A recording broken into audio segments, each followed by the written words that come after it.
Bienvenidos y bienvenidas, querida comunidad educativa. Estoy muy feliz de compartir con ustedes un nuevo episodio de nuestro podcast del qué al cómo educativo. Y el día de hoy nos acompaña quizás el riobambeño más nacional que tenemos en la actualidad. Es un fantástico corredor y antes también quiso ser un gran futbolista. Vamos a conversar qué empezó más durante su trayectoria y su vida. Es profesor, es periodista y también tiene varias inclinaciones por la política. Y hay un bello texto de Rosa María Torres en su blog sobre las 4P. Quizás de estas 4P solo nos falta la primera que en el artículo Rosa María expone, que es ser padre. Hoy en los estudios de la Red Ecuatoriana de Pedagogía nos acompaña Eduardo Andino, con quien vamos a compartir varias facetas de su vida y vamos también a que nos cuente, nos va a contar sus puntos de vista respecto a la educación vinculada con su parte más práctica, que es el periodismo y la comunicación. Eduardo, es un placer, bienvenido a tu tierra, a Riobamba. Muchas gracias por estar presente la tarde de hoy aquí.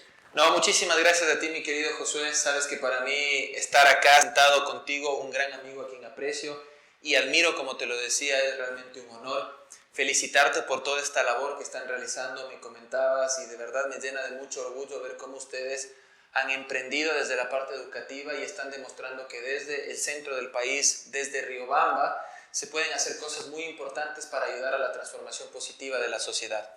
Nos conocemos desde hace algún tiempo, no nos habíamos visto algún tiempo también, pero sin duda guardo los mejores recuerdos porque desde que intercambiábamos palabras, conceptos, criterios contigo, pues creo que nació ese respeto, esa consideración y sobre todo, reitero, esa admiración para tu forma de pensar, tus iniciativas y ahora pues lleno de orgullo como amigo tuyo de estar acá y ver todo ese crecimiento, querido José. Muchas gracias, Eduardo. Realmente estamos muy contentos. Decía justo en la introducción que eres el riobambeño más nacional. ¿Qué opinas de esto? Porque, y para la audiencia, ¿no? Justamente ayer jugó Ecuador y estabas en el estadio y estabas en el inicio antes del juego y luego estabas en el entretiempo y estabas animando. Y claro, esto es una palestra nacional.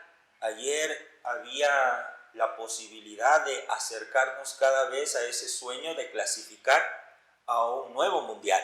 Y tú eras parte de esa expectativa y quizás ya tu voz es una de esas marcas que ya te identifican.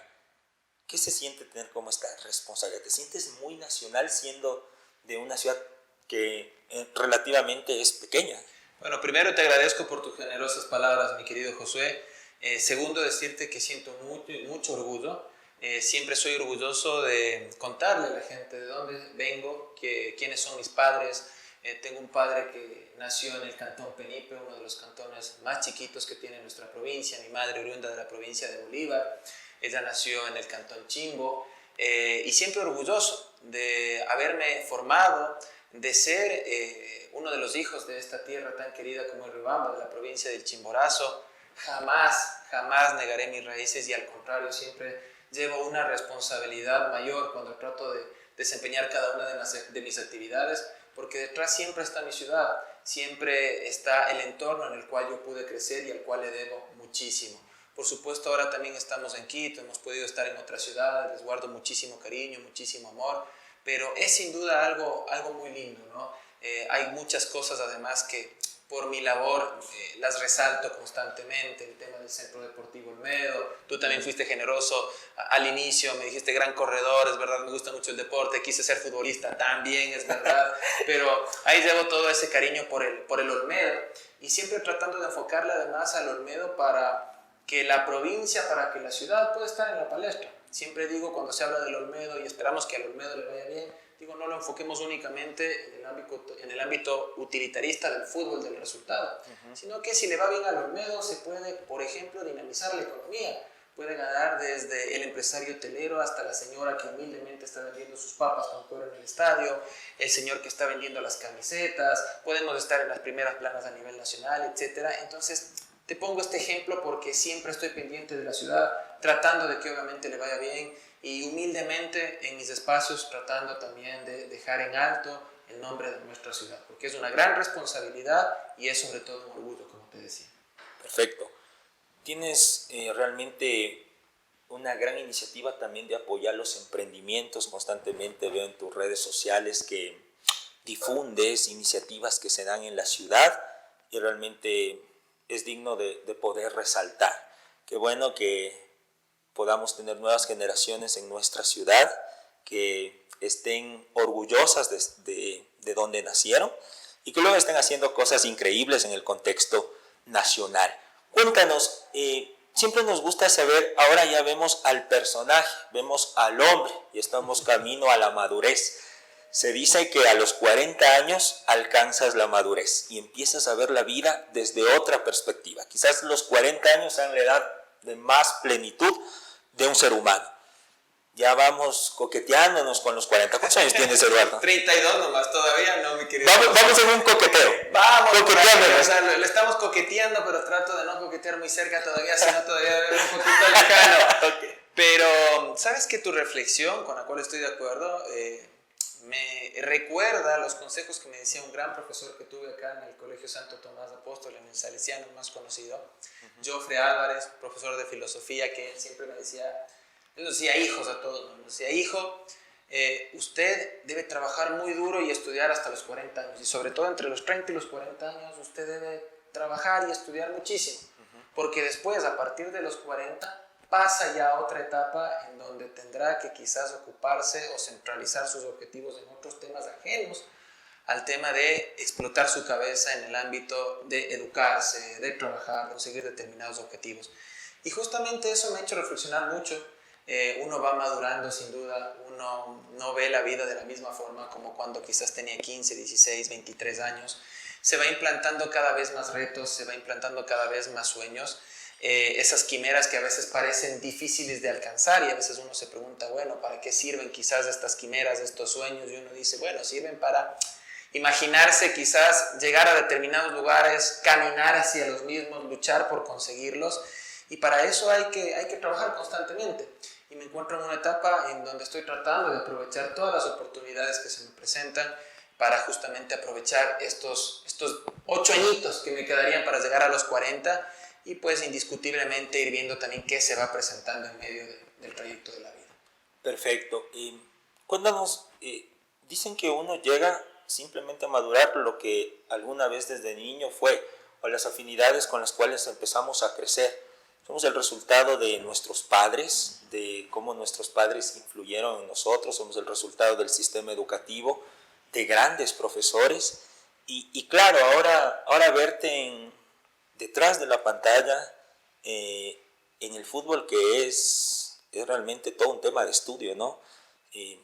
Ya vamos a hablar de tu etapa en Argentina, y la gente en Argentina realmente se enferma por el fútbol. O sea, yo estudio mi doctorado en Argentina y yo evito hablar de fútbol porque mis profesores, mis compañeros, mi dueña de casa, los meseros, el ambiente. Yo estudio en Rosario y es complejo, coincido con fechas importantes. En la tierra de Messi.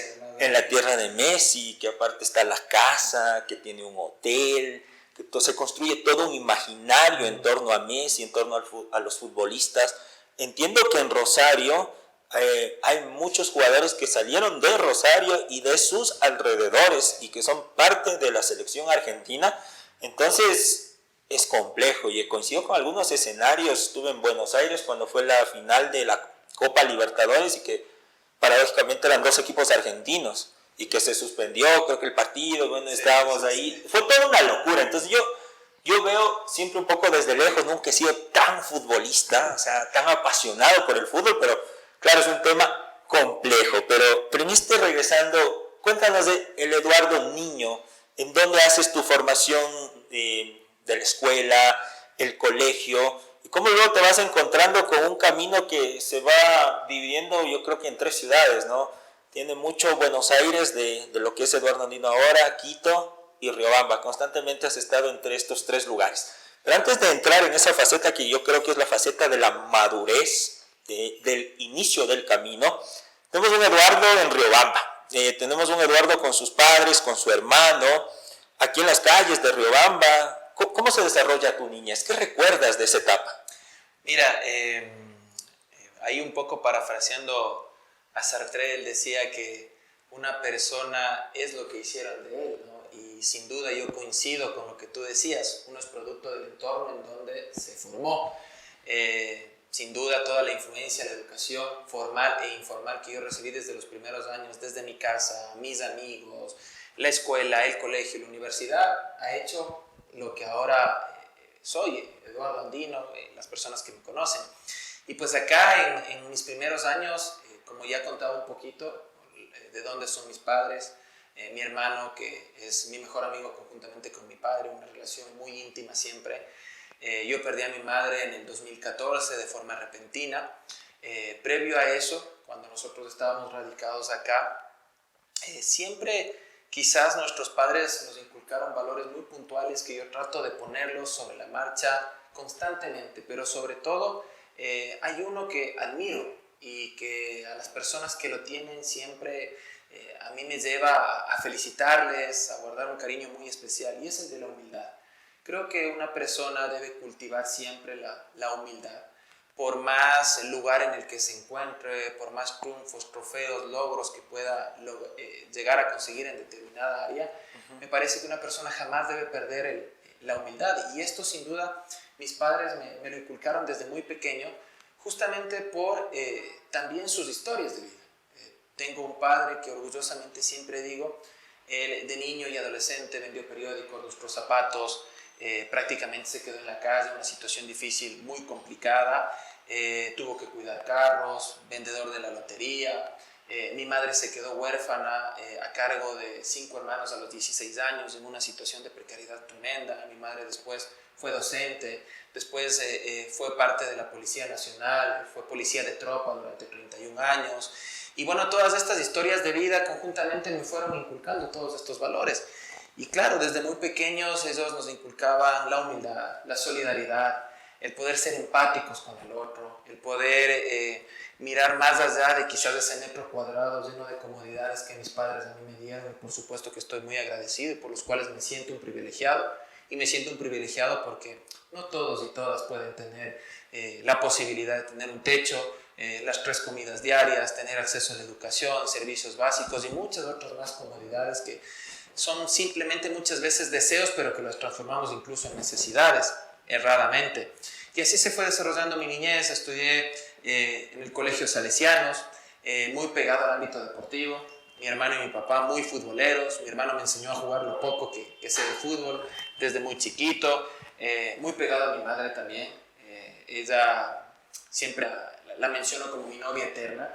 Su partida para mí fue muy dolorosa, fue el golpe más duro que he tenido.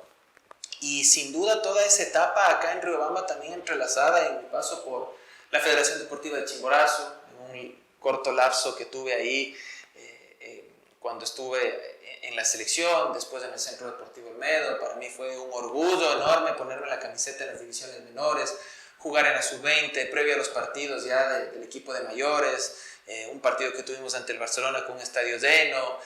Todo eso desarrollaba este sentido de pertenencia, ese amor por la ciudad. Y por supuesto, mis grandes amigos acá, los amigos de la infancia, los del colegio, a quienes quizás por múltiples razones no he visto hace mucho tiempo, pero que guardo un cariño enorme, ¿no?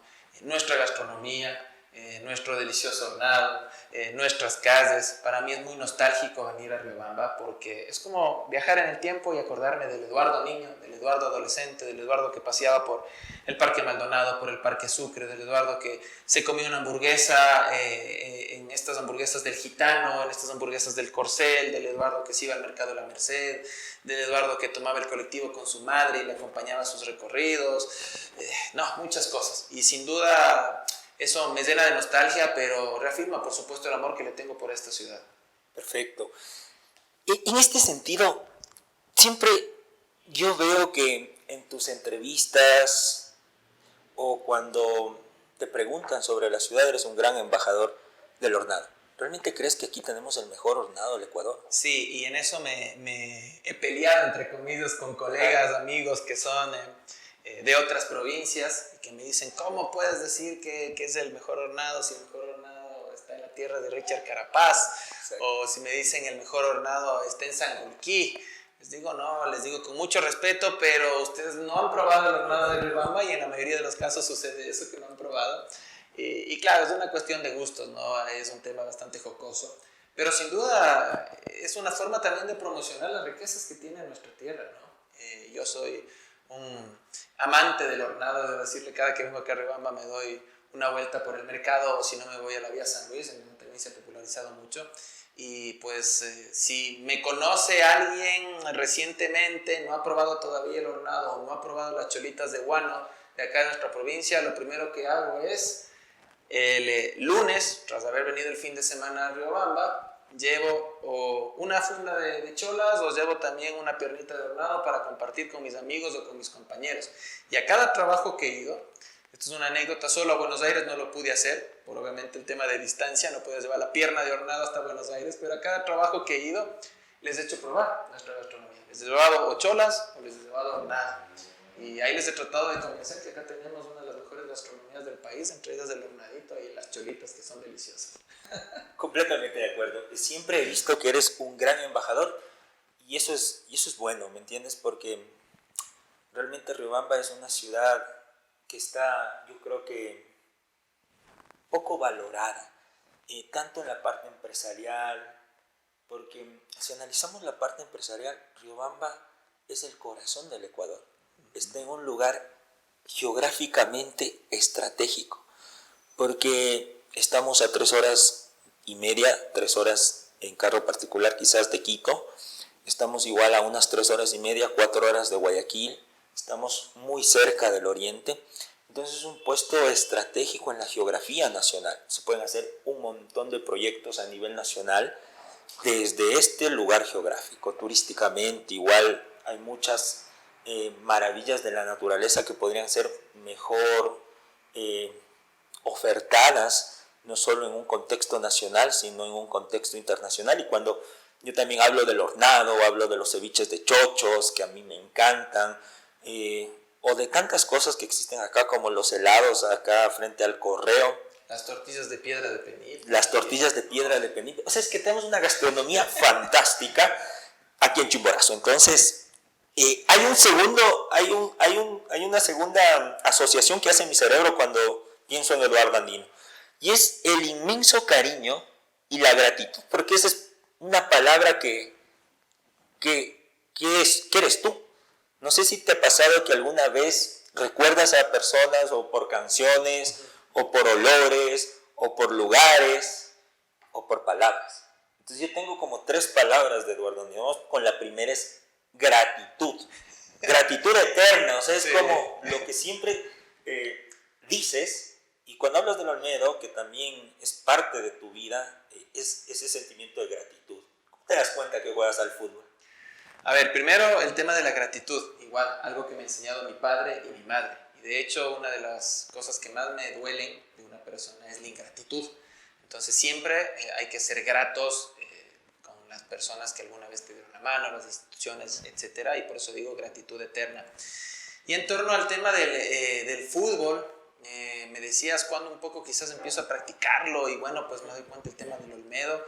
Desde muy chico, mi hermano me inculcó el tema del deporte. ¿Recuerdas cómo inició? O sea, sí. ¿fuiste un parque? No sé. No, en el patio de la casa. En el patio de la casa teníamos un patio y mi hermano claramente, tengo las imágenes, él me lanzaba la pelota y me decía patea, patea, y yo pateaba. Después fui creciendo un poquito más y jugábamos a las famosas saliditas, como le decía. Era un enfrentamiento entre él y yo, uno de los dos hacía de arquero, nos cambiábamos los roles y disfrutábamos en el patio de la casa. Después mi hermano, que tiene diferencia conmigo 7 años, él me llevaba a jugar fútbol con sus amigos de su edad y peleaba para que me den la oportunidad para poder jugar. Nos íbamos al colegio La Salle, nos íbamos al colegio San Felipe, nos íbamos a las canchas de Santa Marianita, en el barrio Los Álamos también jugábamos, en la Cemento Chimborazo, y siempre iba de la mano de mi hermano.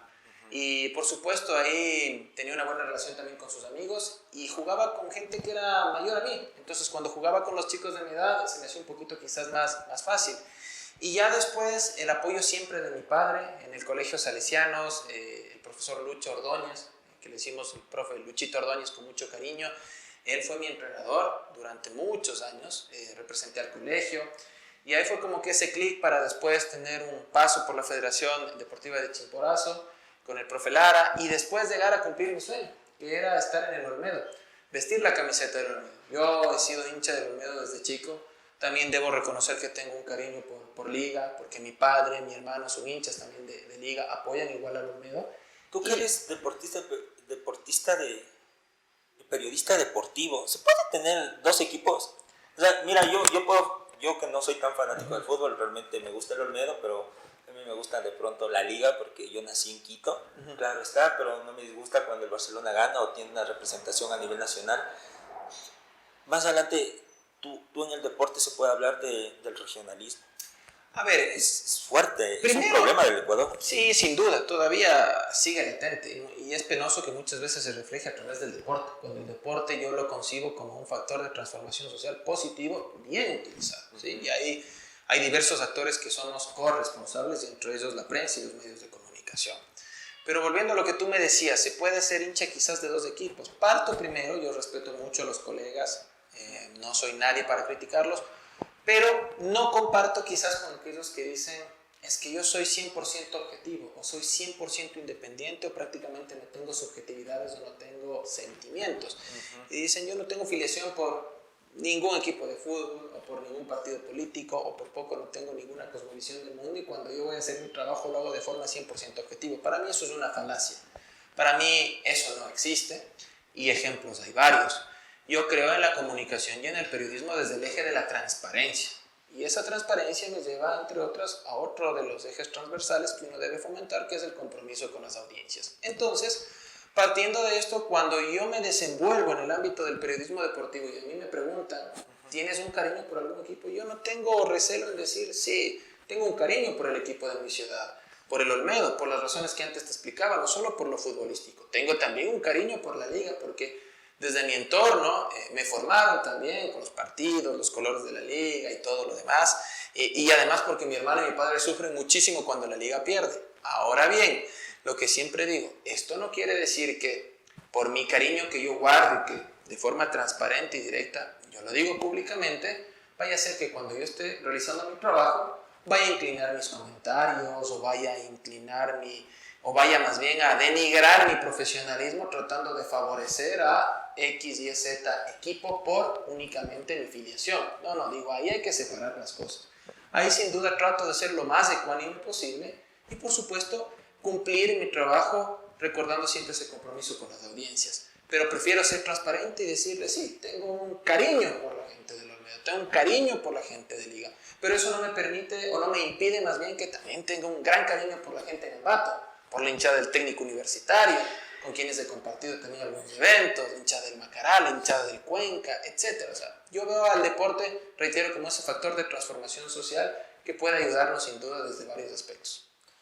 Yo me ponía a pensar hoy, mientras preparaba la conversación que estamos teniendo la tarde de hoy, y tenías un sueño con ser futbolista realmente, o sea, sí. te veías en algún estadio, veías que la gente coreaba tu nombre, tu apellido, o te decían Edu.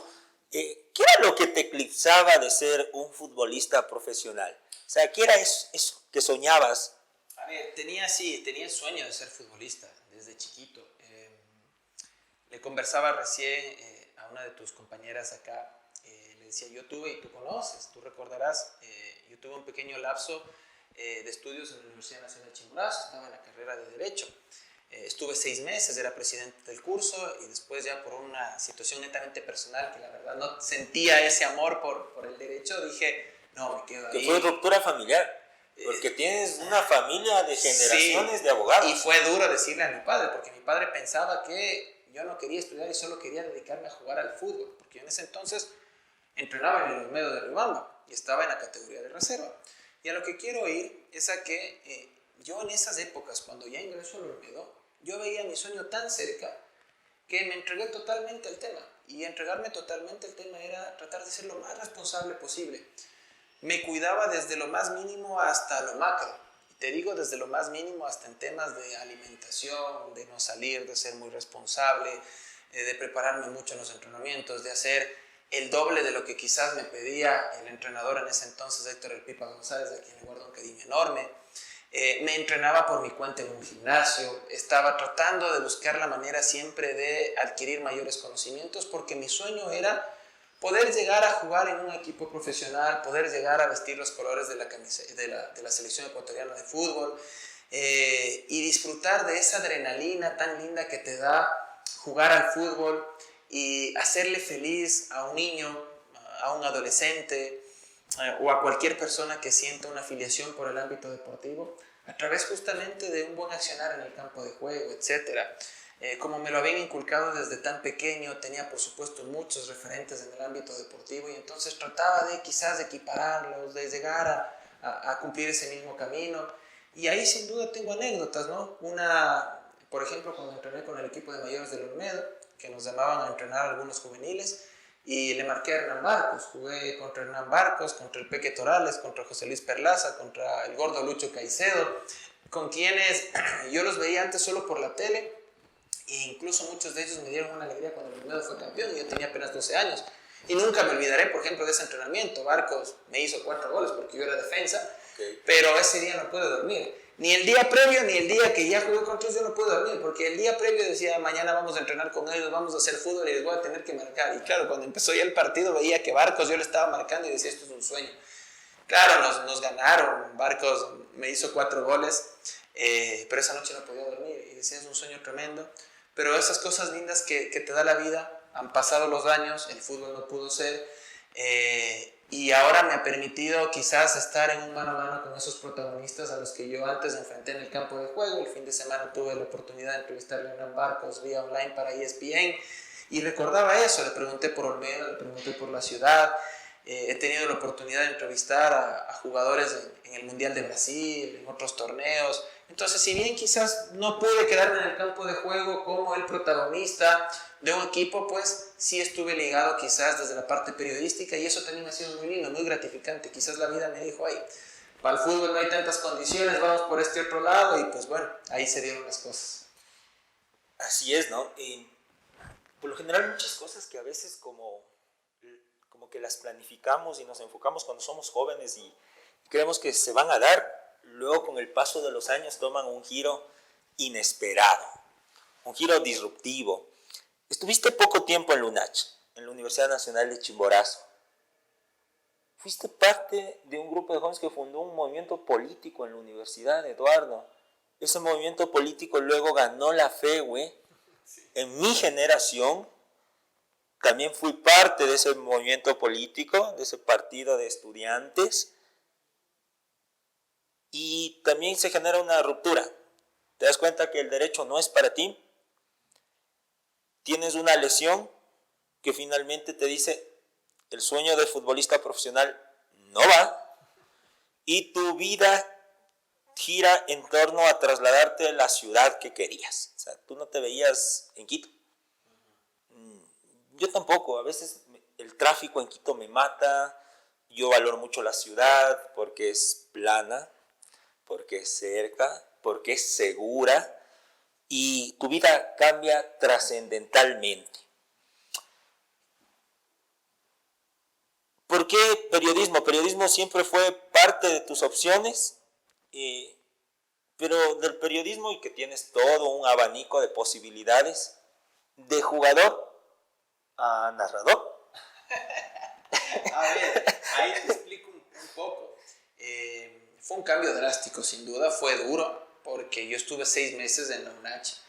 Era presidente del curso, cumplía con mis tareas, etc. Tenía buenas calificaciones.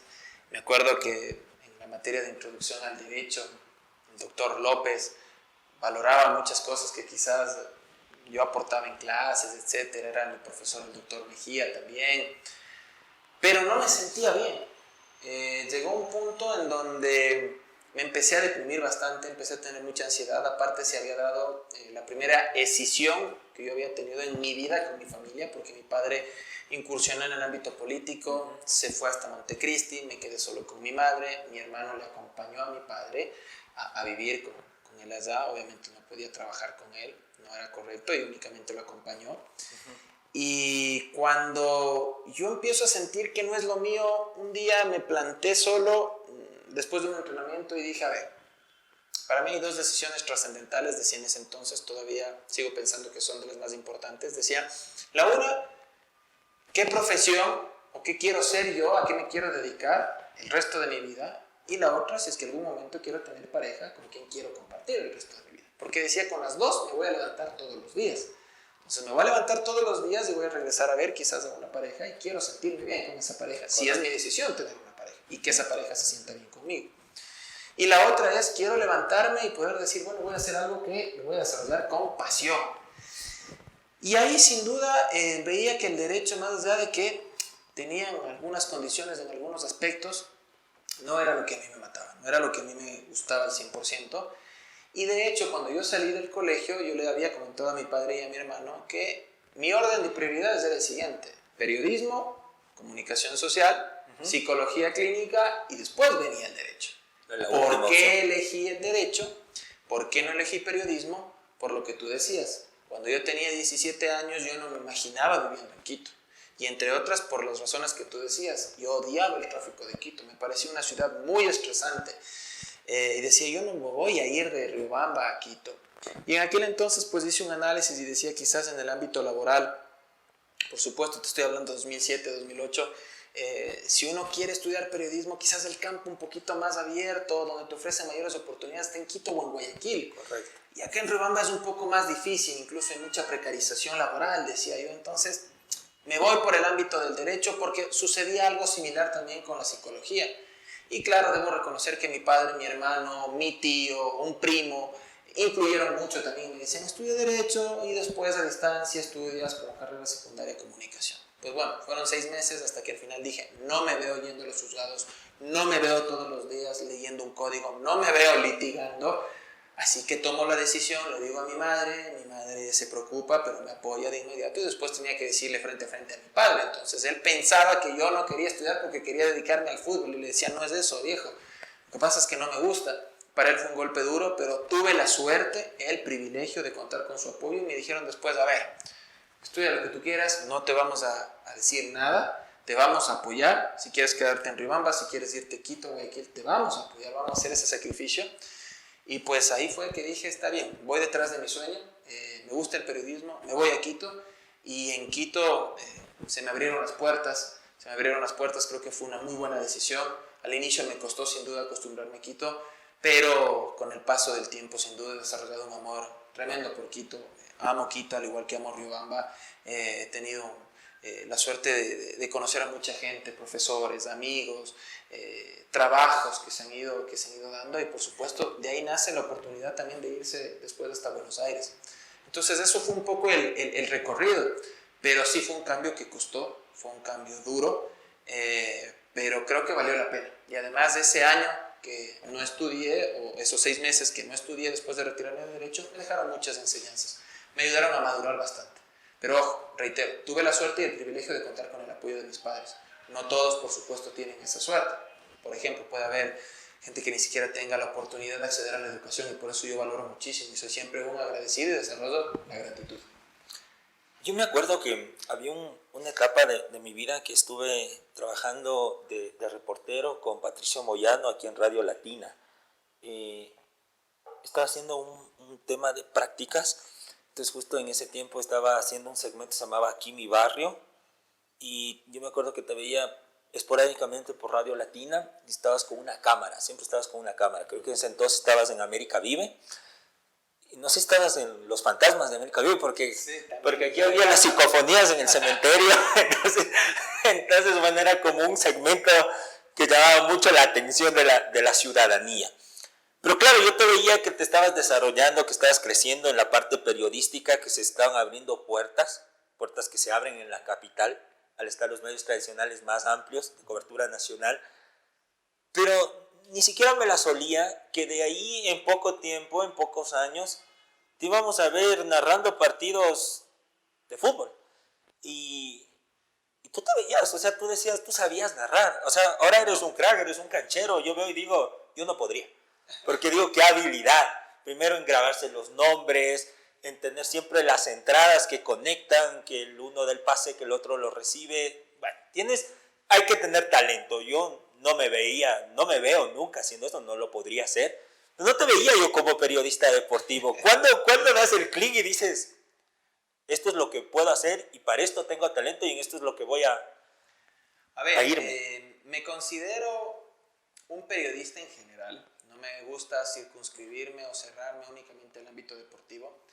Siempre trato de inculcar esto a los alumnos con quienes tengo la oportunidad de dictar algunas clases en materia de comunicación y les digo, más allá de los gustos que ustedes tengan o de las inclinaciones o sus objetivos en el ámbito periodístico, es muy importante primero entender desde lo macro hasta lo micro, y digo desde lo macro la importancia de la comunicación en la sociedad, la importancia del periodismo en la sociedad, y después ustedes vayan eligiendo cada uno de los vías por las cuales ustedes se quieran más encaminar.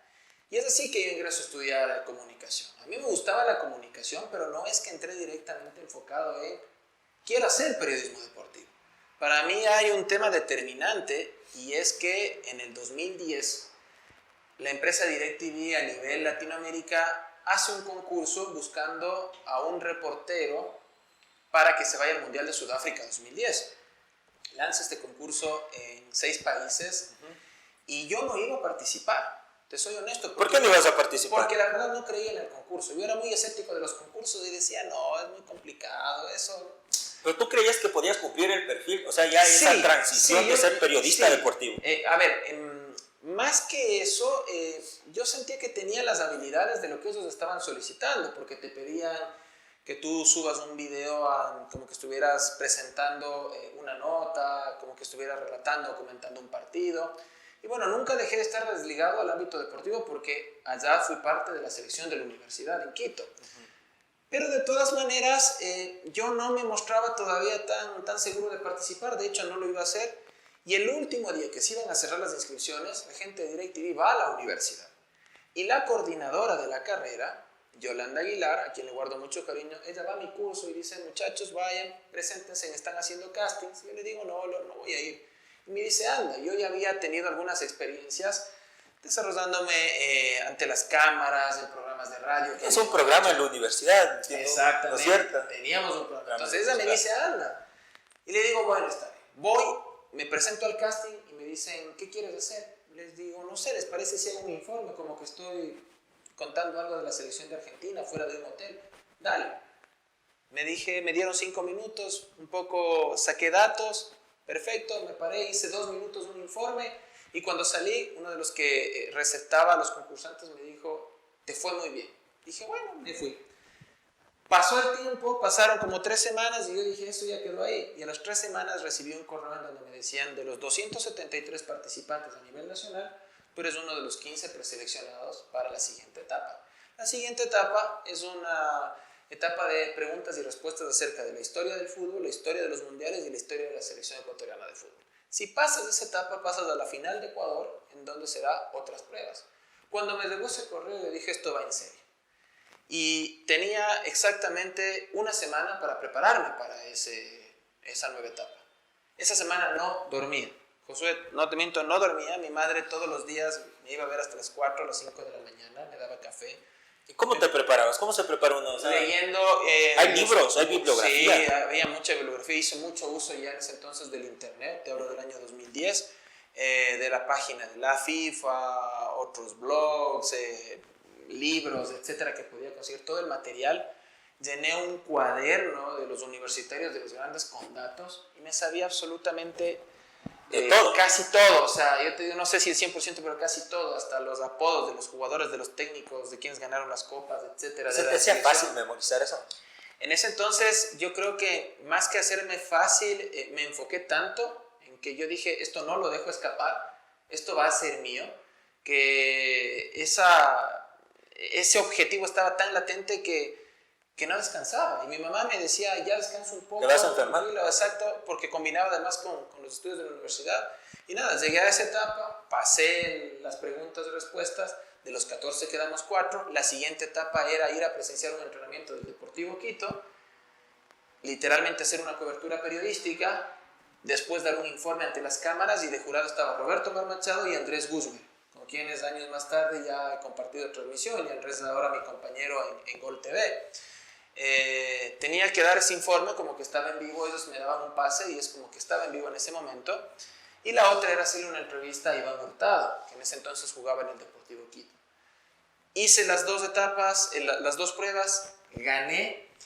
Cuando gané, mi hermano estaba viviendo en España, estaba estudiando allá. El primero que se me fue a él, le llamé llorando, le dije, gané, me voy a Argentina, voy a competir. Eras ya el seleccionado nacional. Nacional, gané la etapa, es decir, como que el campeón de acá, y me iba a enfrentar con los otros representantes. Cuando llegué a Argentina, era uno igual de cada país. Uno de cada país. Ya. Cuando llegué a Argentina me enfrenté al representante de Colombia, de Venezuela, de Chile, de Perú, de Argentina, por supuesto. Y ahí nos presentaron 2 pruebas. Igual a una nos sortearon una temática, teníamos que presentar un informe. En esa me fue espectacular. En esa saqué 10. Quienes ponían los puntajes fueron quienes 2 años más tarde serían mis compañeros, cosas que nunca me imaginé. Pablo Giral, Sebastián Rosenthal, Rafael Dudamel. Estaba ahí la gente de Fox Sports, de DirecTV. Pero en la siguiente prueba yo elegí mal, y debo reconocer, y ahí se ata con lo que tú decías. Yo nunca había relatado un partido de fútbol, y nos dijeron, puedes relatar o comentar un partido, ¿qué eliges? ¿Qué es más difícil, Eduardo?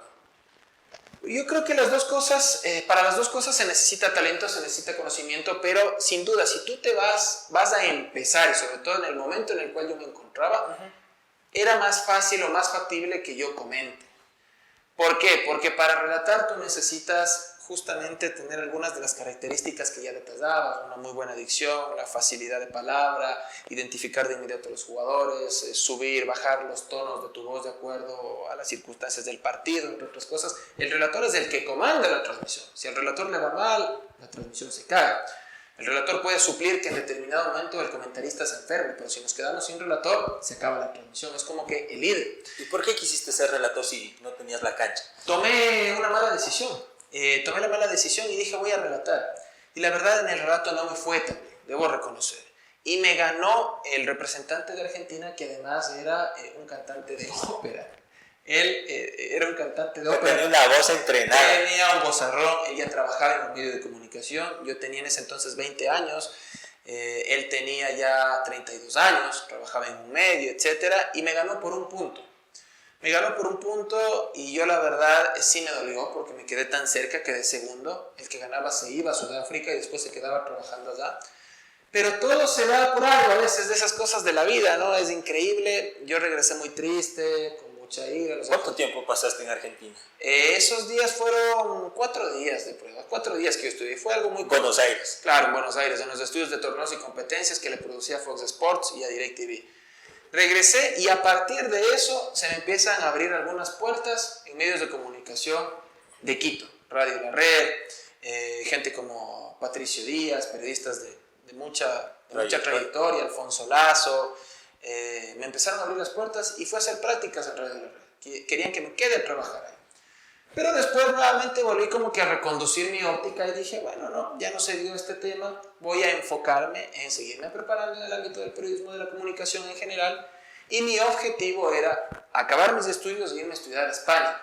Una maestría relacionada en el ámbito de la comunicación política, más en el ámbito de ampliar mi conocimiento en las ciencias sociales, específicamente relacionándolo ahí con comunicación, con darle un buen uso, etcétera.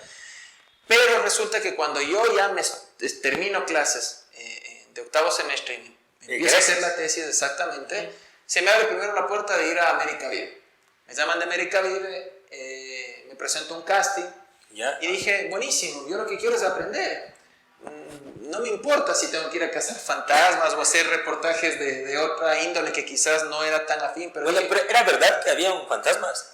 Nunca me tocó a mí perseguir fantasmas, te soy honesto. Nunca me tocó, yo hice mucho más reportajes de color. Uno de ellos fue acá. Comidas. De la comida, exactamente, con la señora Luna, el famoso... Los jugos de sal. Los jugos de sal, el hornado, las tortillas. Hice un reportaje, fue de hecho el segundo que yo le propuse puse a mi jefe y le dije, quiero ser de Riobamba, y me mandó, y para mí fue lo mejor venir a Riobamba y bueno, pues sacar ese reportaje en Ecuavisa. Y claro, eso me permitió ir aprendiendo, quería yo ganar experiencia. Y cuando yo estaba haciendo mi tesis y estaba trabajando ahí, recibo una llamada de un productor de Argentina. Él me dice, mira, sabes que queremos hacerte una propuesta, vamos la siguiente semana a Ecuador por un partido de eliminatorias, queremos conversar contigo. Dije, perfecto, nos sentamos, conversamos y me dijeron, estamos buscando 2 periodistas. El uno para que sea un reportero de la cadena desde acá y el otro para que se vaya a trabajar en Argentina. Queremos saber cuál te interesaría. Y yo enseguida les dije, ¿dónde firmo? ¿Cuándo me voy? No soy casado, estoy terminando mis estudios, okay. No tengo hijos. Nada me ata, quiero irme, así que vamos. Me dijeron, perfecto, no hay problema. Esto fue en octubre, me confirmaron ya en noviembre, renuncié de inmediato a América Vive, me centralicé únicamente en terminar mi tesis, quería irme graduado. Un 13 de febrero yo me graduó, un 15 de febrero recuerdo que fueron elecciones, y un 17 de febrero yo viajé a Buenos Aires. Y ahí me quedé 2 años, y cuando llegué a Buenos Aires pasé un mes todavía sin trabajar hasta que nos regularicen a 2 compañeros más, uno de Colombia, otro de Venezuela y mi persona, que nos sumábamos a la señal. Y cuando ya nos regularizaron, empecé a ser parte de los programas con, entre otros, Pablo Giral, que había sido parte del jurado, quien me calificó además la puntuación más baja en el relato, y después me pidió disculpas y me dijo que había sido muy duro. O sea, por esa calificación tú tuviste un problema. Sí, exactamente. Yo le reclamaba en broma y en serio, ¿no? ¿Le tenías bronca? No. En el momento quizás del concurso sí, porque fue muy duro. Y él después lo reconoció, pero después no. Y él me decía, yo me equivoqué, fue muy duro. Tú debías haber ganado, pero habían pasado las cosas. Y él me decía, ¿tú crees que tuvo un favoritismo por el participante argentino? Son nacionalistas los argentinos. No sé, la verdad que conociendo a Pablo no, pero él reconoció que fue muy duro, que podía haber sido un poco más sutil en la calificación. Pero me decía, mira, todo pasa por algo, ahora estás acá, estás trabajando con nosotros. Y claro, de inmediato me dijeron un día, ¿sabes qué? Hemos visto un poco tus cualidades, etcétera. Tú vas a narrar, tú vas a relatar. Este fin de semana te toca relatar la Liga de Francia.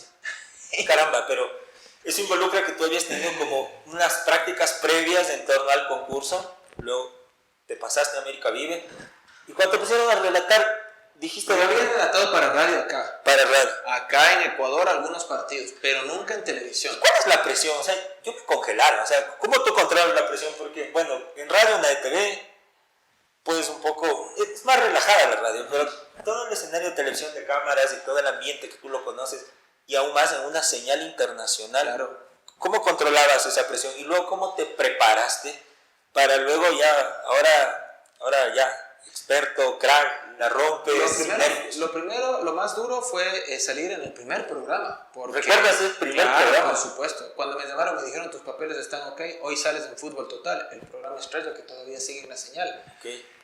Me dijeron, hoy a las 4:30 tienes que estar en el estudio, el programa sale a las 5.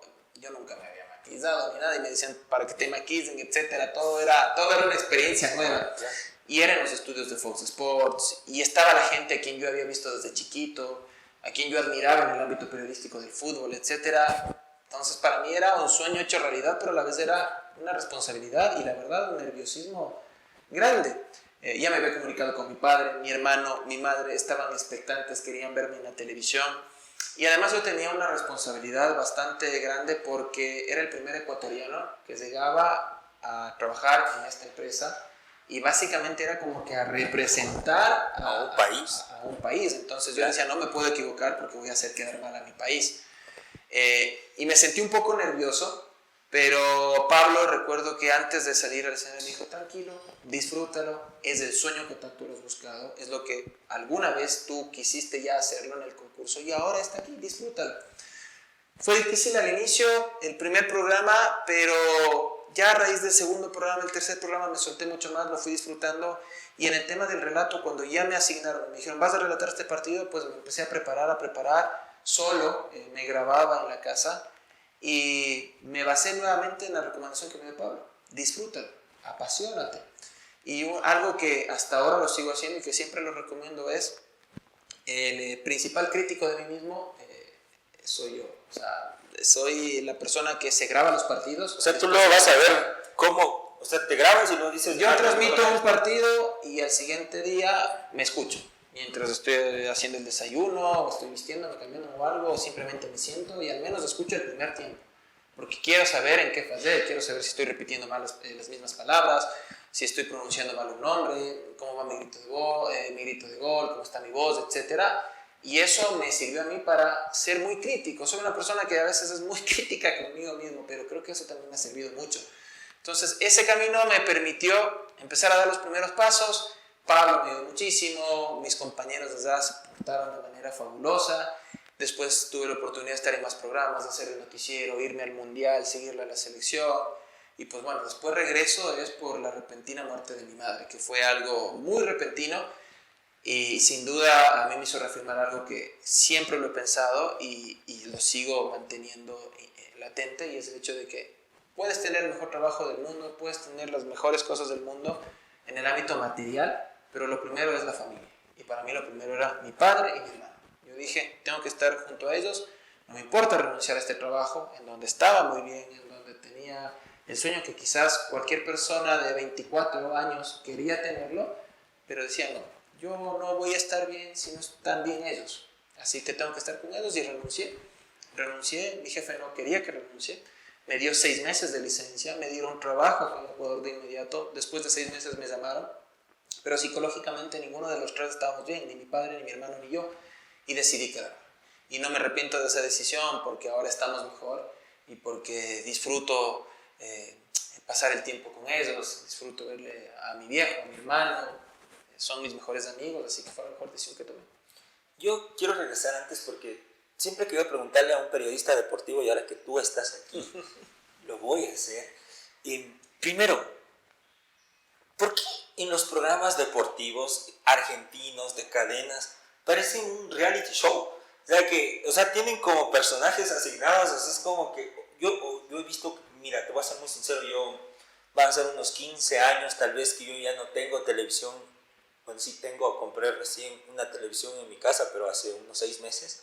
Pero fue mucho tiempo que no tuve televisión.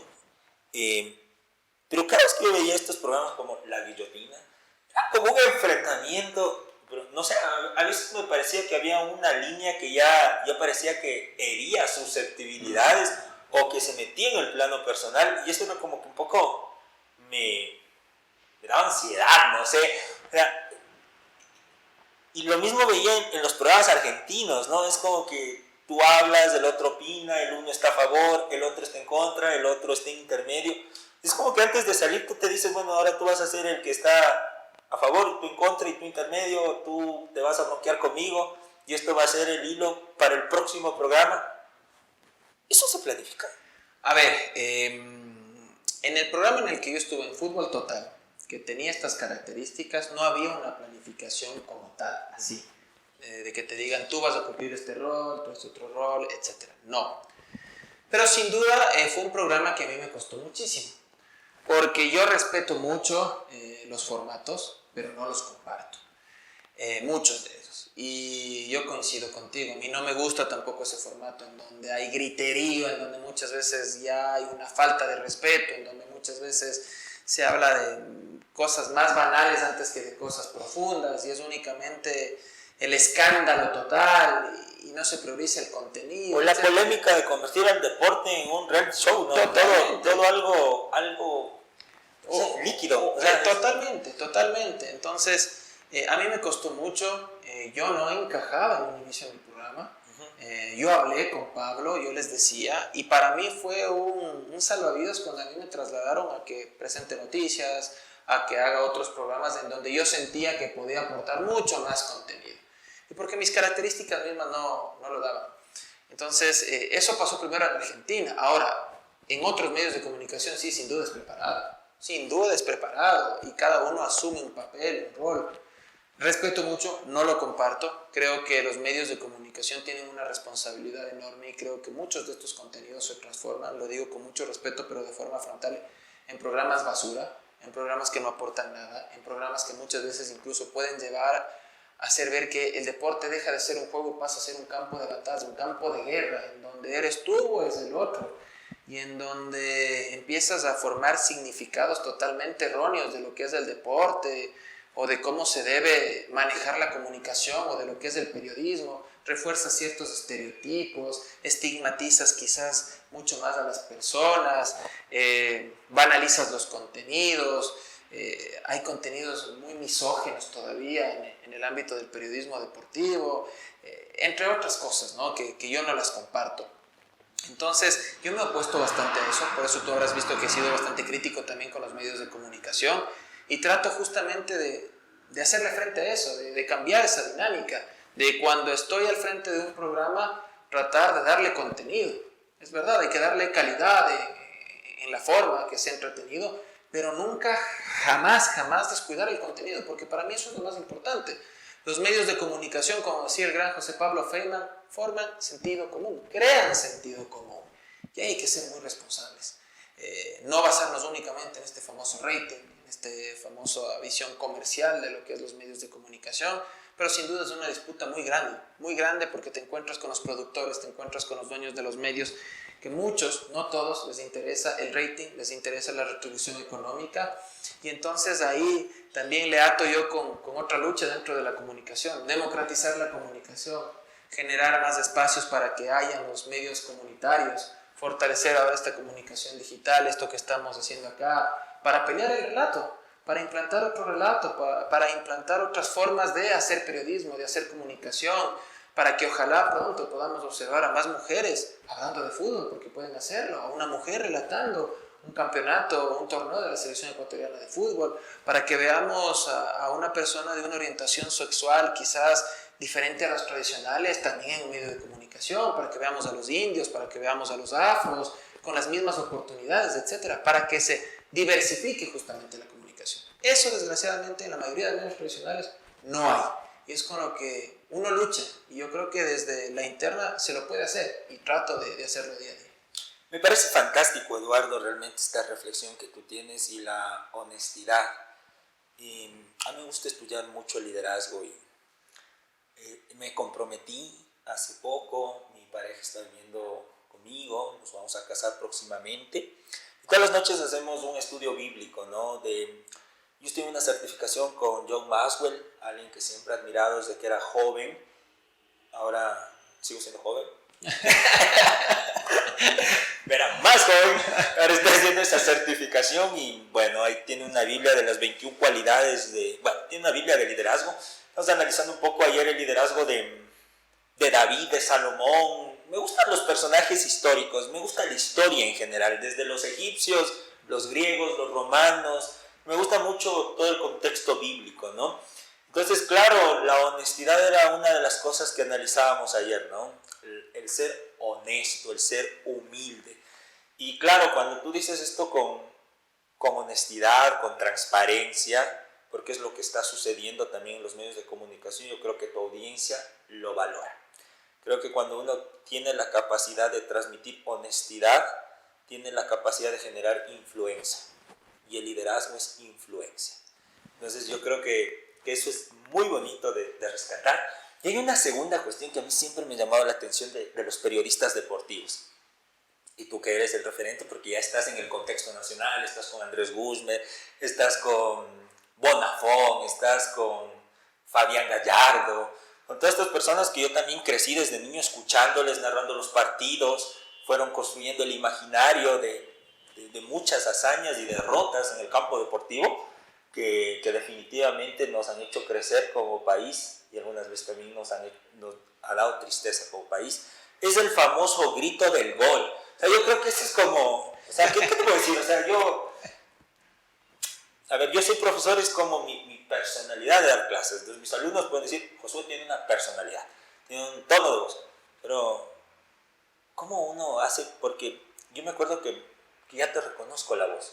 O sea, ya eres parte de ese colectivo, de ese imaginario de la narración del fútbol en el Ecuador. Y eres de las nuevas generaciones. Porque yo tampoco he visto otros periodistas como tú, jovencísimo, que iniciaron. Entonces, no tiene como un semillero así como de pronto la farándula, ¿no? Que tienes 10 que van haciendo cada mes.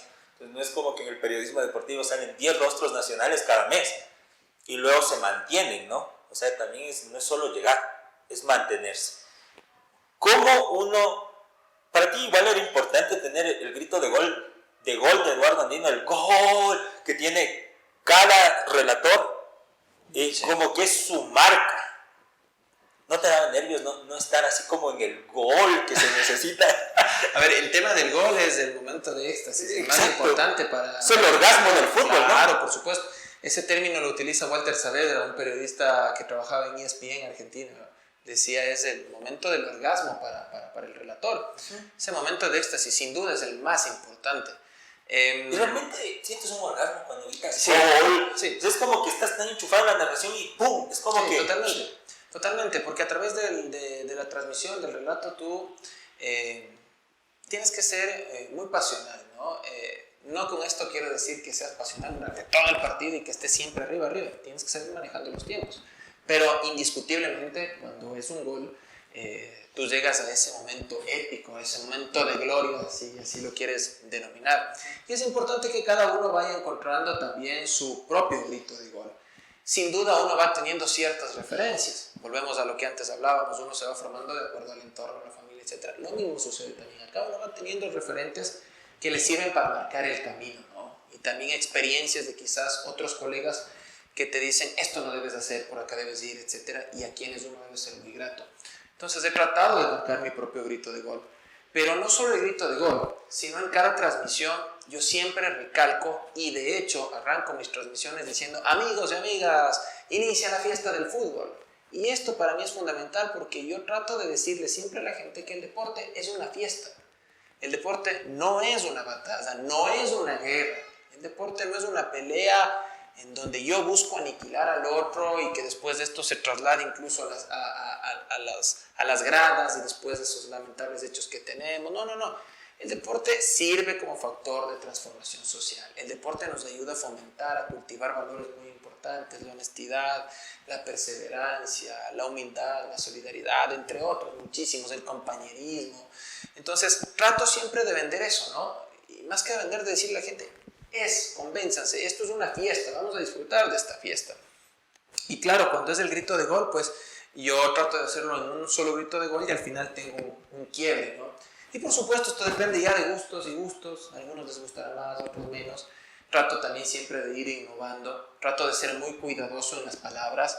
Cuando te digo tratar de ser muy cuidadoso en las palabras es incluso no utilizar palabras que nos lleven justamente a escuchar esa transmisión como que se tratara de una batalla o de una pelea en donde yo estoy diciendo salió a aniquilar al otro, o disparó, o lo mató, etc. Hay que ser muy cuidadoso porque todo eso va creando significados, imaginarios colectivos, en la gente que está viendo, que está escuchando, y más aún si son los responsables con niños, niñas y adolescentes que son quienes están quizás más cercanos al ámbito futbolístico. Trato de ser muy cuidadoso, muy respetuoso cuando tengo que dar una crítica, que sea siempre una crítica constructiva, y sobre todo desarrollar y fomentar el ámbito de la transparencia, la honestidad que tú decías, porque soy un creyente de que el periodista tiene un bien intangible que es el más importante, y este es el de la credibilidad. El periodista que no tiene credibilidad está destinado al fracaso. ¿Y cómo ganas la credibilidad? Con el trabajo diario. Y ese trabajo diario, responsable, comprometido con las audiencias, te va a permitir ganarte la confianza de esa gente. Entonces trato de ser muy cuidadoso en ese sentido y sobre todo de ser honesto, de también hacer mucha autocrítica. Creo que eso le hace falta también al periodismo, a la comunicación, desarrollar más autocrítica para ver qué estamos haciendo y por supuesto escuchar más a las audiencias y sobre todo tratar de darles un buen contenido. ¿Qué gol te gusta de un relator de fuera y qué gol te gusta de un relator? Porque para mí es como el éxtasis del gol, ¿no? Sí, yo le admiro mucho a ver un relator de fuera. Alguien que a mí me enseñó mucho fueron dos personas en Argentina en el ámbito del relato. Alejandro Uriona, gran compañero, que ya dejó el periodismo porque él era de provincia en Argentina, él no era de Buenos Aires, y a él le gustan muchísimo los caballos, el campo, y dejó ya el periodismo y se fue al campo con sus padres y ahora está dedicado mucho a esta nueva faceta. Él me enseñó mucho, y también Pablo Giral. Pablo me enseñó, me guiaba muchísimo, entonces yo tengo mucho esa escuela. De acá soy muy grato con Fabián Gallardo, con Alfonso Lazo. Alfonso me abrió las puertas a raíz de este concurso que te comento, me daba muchos consejos. siempre que me encuentro, saludo muy amablemente. Patricio Díaz también. Está, por supuesto, Fabián con quien todavía mantenemos una muy buena relación, porque además somos compañeros. Entonces, todos ellos te sirven de referencia, ¿no? Te sirven de referencia, y además agradezco su humildad para saberte transmitir estos conocimientos, estas experiencias, porque no todos lo hacen. También te encuentras con otros colegas que son mucho más cerrados, quizás egoístas, no quieren transmitir ese conocimiento porque quizás quieren todavía mantener su espacio y tienen recelo de que otra persona pueda crecer y pueda incluso llegar a hacer mejor el trabajo que ellos. Eduardo, ¿y qué haría o qué tendría que pasar en la vida para que tú abandones la pantalla, el periodismo deportivo, y por qué lo cambiarías, ¿no? ¿Qué otro trabajo te gustaría? O sea, o tú quieres hacer una carrera hasta muy avanzada edad en el cual estés vinculado al periodismo deportivo, o eres un trotamundos, ¿no? Yo por lo menos, mira, he hecho política, he hecho docencia, ahora estoy haciendo empresas, más tarde quiero hacer conferencias, quiero escribir libros. O sea, voy cambiando constantemente de pasiones y voy probándome en diferentes escenarios. Para mí esa es la armonía en la vida. No me veo haciendo una cosa toda la vida. ¿Qué te podría llevar a decir, bueno, cuelgo un rato el micrófono y me centro en otro aspecto? A ver, recalco algo que también antes ya lo decía y lo amplío. Me gusta mirar la comunicación de forma integral. No me gusta cerrarme y decir únicamente soy periodista deportivo. Es parte de lo que hago. Pero me gusta analizar la comunicación de forma integral, el periodismo de forma integral. Trato de formarme para ello. Por eso he seguido estudiando en campos ajenos al ámbito netamente deportivo.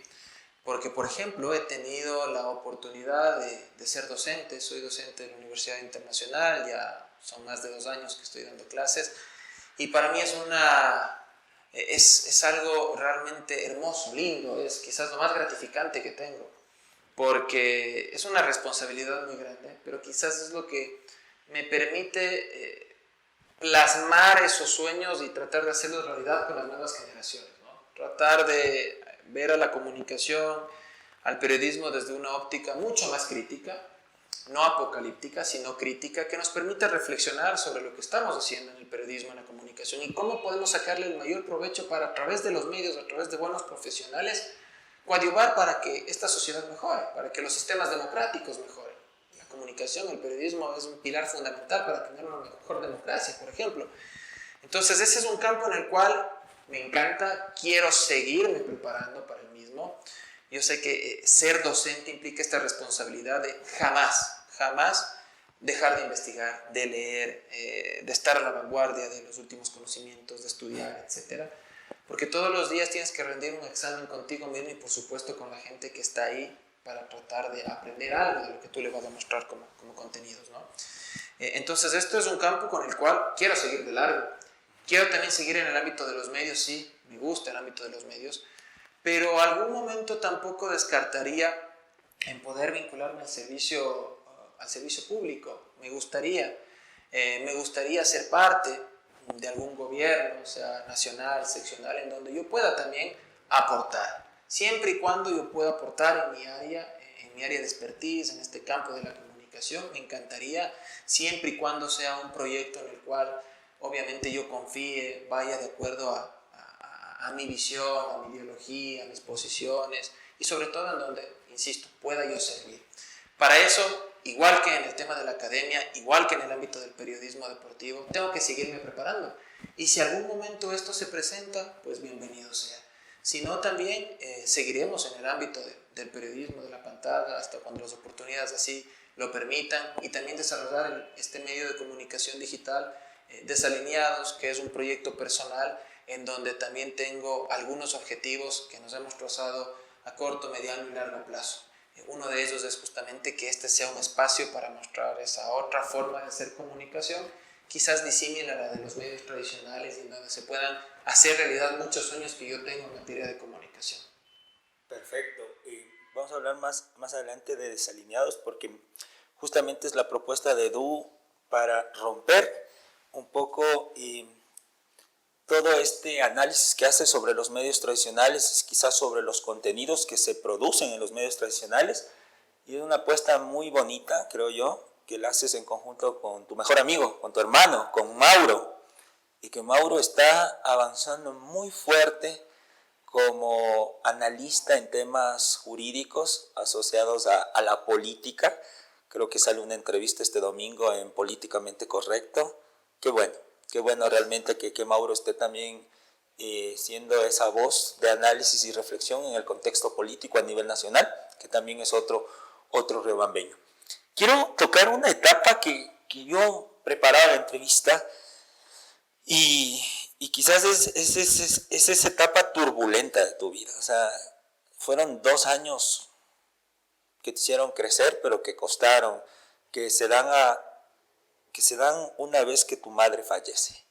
Una vez que tu mamá fallece y que fallece de forma inesperada, y cambian muchas cosas en tu vida, Eduardo. Y quiero que nos cuentes cómo fue ese camino, porque ahora veo una persona madura, con sus convicciones mucho más firmes, con mucha claridad quizás de lo que viene, pero fueron 2 años en los cuales fueron de mucha incertidumbre.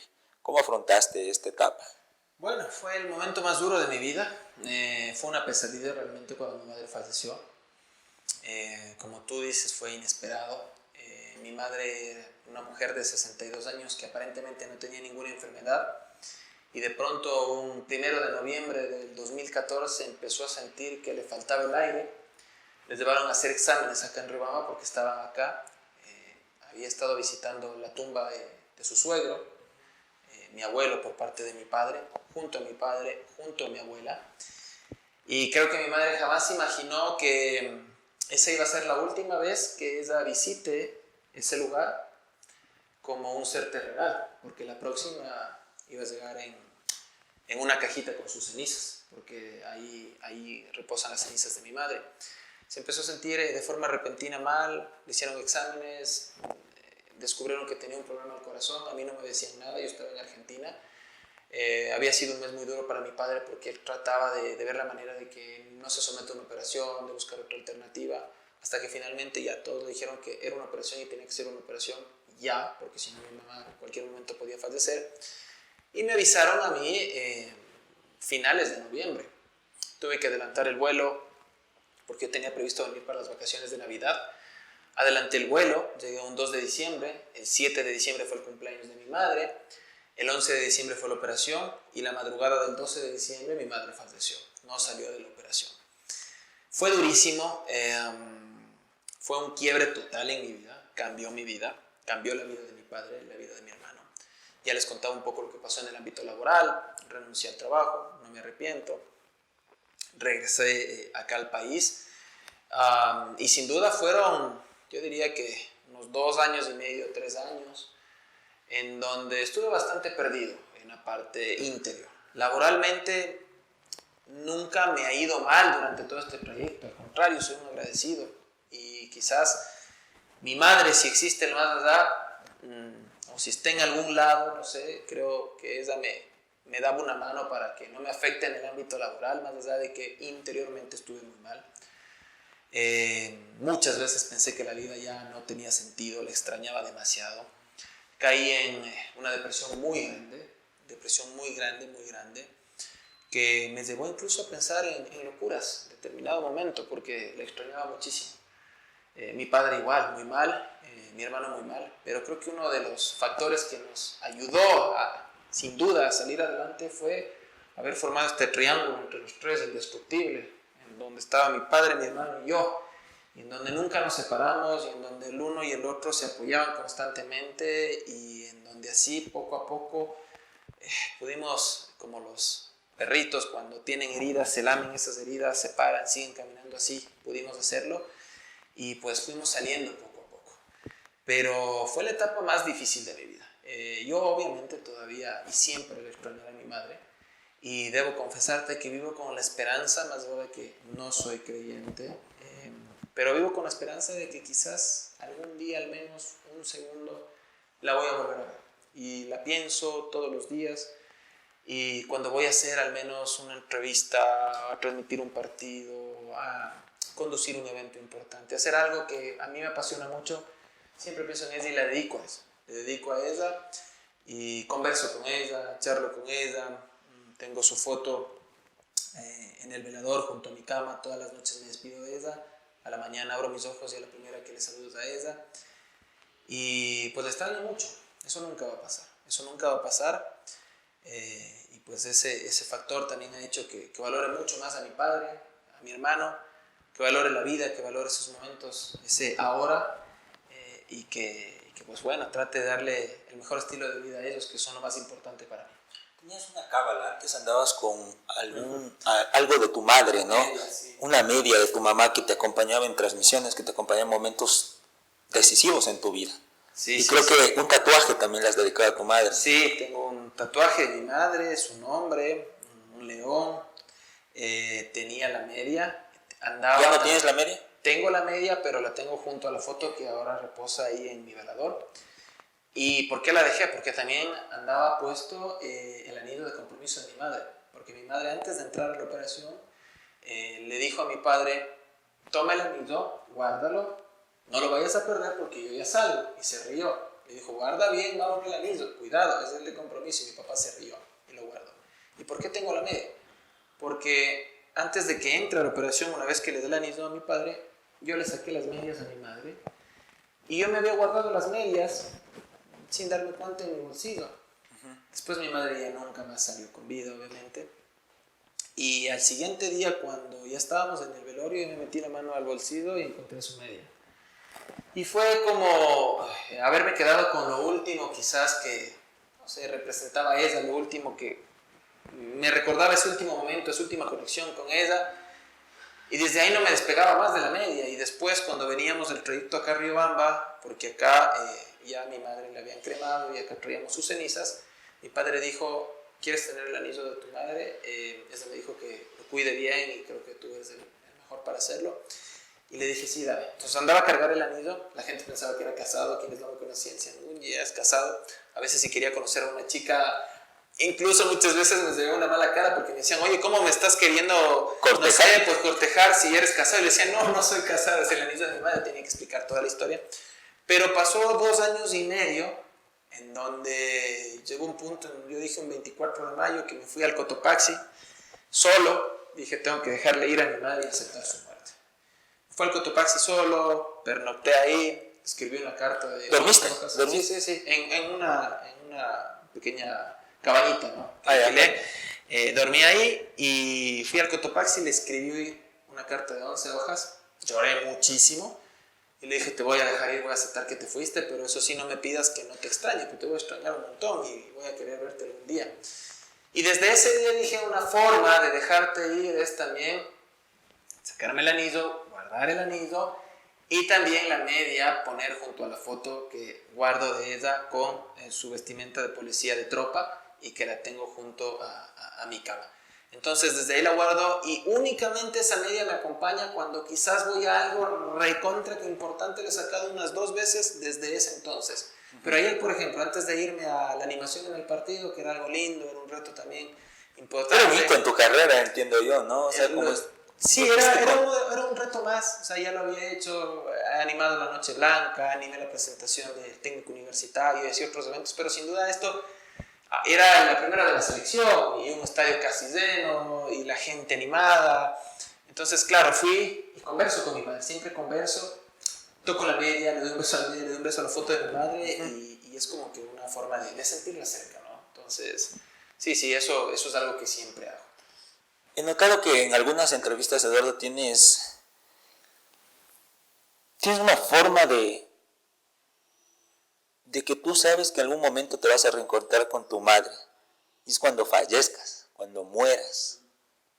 ¿Tú crees que cuando eso suceda tú te vas a encontrar con tu madre? Puede sonar un poco contradictorio lo que te voy a decir. Y hay mucho de amor ahí en ese sentido. No soy creyente, por supuesto soy muy respetuoso, no soy religioso. Me considero agnóstico. Vale. Pero vivo con esa esperanza de verle a mi madre, así sea un momento, volverle a dar un abrazo, un beso. Pero sobre todo porque ha habido momentos en donde yo no encuentro otra explicación más que quizás el hecho de que mi madre desde algún lugar, no sé desde dónde, todavía me sigue cuidando y me sigue guiando. Quizás no la puedo ver físicamente o como estaba acostumbrado, pero creo que desde algún lugar ella está conmigo y es difícil de explicar, pero la he sentido. En esos momentos en donde pasé muy mal, esos 2 años que te cuento, en donde pensé incluso en quitarme la vida en un momento, hubo flashes, ráfagas, en donde sentía que mi madre evitó que haga determinada cosa, o en determinados momentos complicados que he tenido que afrontar en mi vida profesional, en mi vida personal, ha sido mi madre quizás quien me pone a determinadas personas en el camino, o me da la calma necesaria para resolver determinadas vicisitudes, etc. Y siento esa conexión, es algo muy, muy interno, y me gusta mucho correr, y siempre que corro, ahora mismo este fin de semana voy a competir acá a los tiempos, en una linda carrera en Riobamba, unos 21 kilómetros, siempre me imagino que al final de la meta está ella. Entonces hago un poco esta analogía y digo, es como que yo ahora estoy en la maratón de la vida, tratando de cumplir mis objetivos, mis sueños, y al final de esa meta, cuando ya llegue a la meta, va a estar mi madre, y esa va a ser mi medalla, mi abrazo, mi beso. Y a mi papá no le gusta que diga esto, a mi hermano tampoco, pero les digo que el día que me muera, una parte de mí será feliz, porque será muy feliz, porque tengo esa esperanza de volverle a ver, y será muy feliz porque sueño con ese abrazo, con ese beso, con esa conversación. Y la otra parte sin duda se quedará triste si es que yo me adelanto a mi padre y a mi hermano, porque les voy a extrañar, pero creo que seré un poquito más feliz porque reafirmaré esa utopía que tengo de que en algún momento los 4 vamos a poder sentarnos en una mesa, tomar el café, el desayuno y conversar con unos viejos tiempos. ¿Por qué tienes un león? ¿Por qué ese animal? Porque, a ver, desde muy chico siempre me encantaron los leones por su fuerza, por su carácter. Desde muy chico admiraba mucho al rey de la selva, ¿no? Como así obviamente ha sido concebido el león. Fue un amante además de las películas del Rey León, desde muy chiquito las veía. Okay. Y además porque el último regalo que mi madre me dio de cumpleaños, cuando yo cumplí 22 años antes de irme a Argentina, ella me regaló un león, un peluche. Y ese mismo día, sin que se hayan puesto de acuerdo, mi padre también me regaló un peluche a los 22 años. Mi padre, en cambio, estaba acá en Riobamba, llegó a Quito esa noche y me llevó un topollillo. Y los dos nunca se pusieron de acuerdo, pero los dos, a su manera, habían dicho, es el cumpleaños, no le vamos a regalar nada que sea algo netamente material, sino algo que nos represente. Y desde ahí, pues obviamente me quedó marcado, ¿no? Y claro, ese león para mí significa fortaleza, carácter, poder de resiliencia, pero también un león que tiene muchos sentimientos, que puede ser un buen guardián de sus seres queridos, que puede ser una persona que les puede cuidar, que les puede dar una mano, que puede proteger al más débil. No un león depredador de todo lo que está en su camino, sino un león que está ahí para quizás poder ayudarle a esa persona que más lo necesita, que creo que nos hace bastante también falta en estas épocas que vivimos, desarrollar mucho el tema de la solidaridad, de la empatía, de la compasión activa, de la cual habla una filósofa a quien admiro muchísimo, como es Adela Cortina. ¿Por qué siempre tienes en tus publicaciones o en tu relato o en tus conversaciones esta palabra de firmes y dignos? La película Gladiador, que fue de las que más me ha hecho llorar y que la vi con mi hermano hace muchos años cuando recién salió. Esa película significa mucho para mí igual, significa mucho, y de ahí obviamente viene el tema de firmes y dignos. De hecho hay una escena en la película en donde el mejor amigo de Gladiador, de quien muere, ya una vez que él es asesinado, pues está guardando unas figuras y las entierra y recoge tierra del piso y dice, nos volveremos a ver, pero todavía no. Entonces yo también muchas veces lo asocio con mi madre y digo, nos volveremos a ver, pero todavía no, todavía no. Entonces viene de ahí, justamente, hay que estar firmes y hay que ser dignos. Y así hay que afrontar la vida desde mi punto de vista también. Perfecto. ¿Qué te falta por hacer? O sea, has hecho muchísimo. O sea, ¿cuál es tu próxima utopía? Porque la utopía es el camino. Tú te acercas 2 pasos y la utopía se te aleja 2 pasos. Para eso sirve la utopía, ¿no? Para caminar. Para caminar. Y es hermoso y eso es la vida. Totalmente. ¿Cuál es tu próxima utopía, Eduardo, en el plano laboral? O sea, has estado en Gol TV, en DirecTV, estás ahora en ESPN, entiendo. FM Mundo es una radio que a mí me encanta. A mí me han gustado siempre 2 radios a nivel nacional. La de Diego Oquendo, Radiovisión. Tiene un contenido de música espectacular. Y luego Oquendo es un polémico periodista de toda la vida. Es inmortal, igual que Don Alfonso, creo yo. Es inmortal. Antes dormía escuchando a Diego Oquendo. Años que no le escucho. Conversaba ayer el martes con Montserrat también, que Montserrat había trabajado con Diego Oquendo en Gama Visión o en Teleamazonas, no sé, pero ya son muchos años cuando Diego Oquendo hacía televisión. Pero bueno, has estado en FM Mundo, vas a lanzar programa este 31, Mundo Deportes, espectacular, todos los días, de lunes a viernes, genial, qué gran radio, qué concepto tan bonito que mueve FM Mundo, me encanta el marketing también que tiene, está muy cool esa radio. ¿Cuál es tu próxima utopía?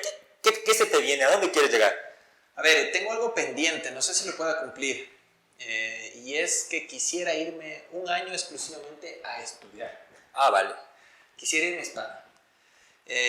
Ese era el proyecto que tenía apenas salí de la universidad, pero la vida me llevó a Argentina.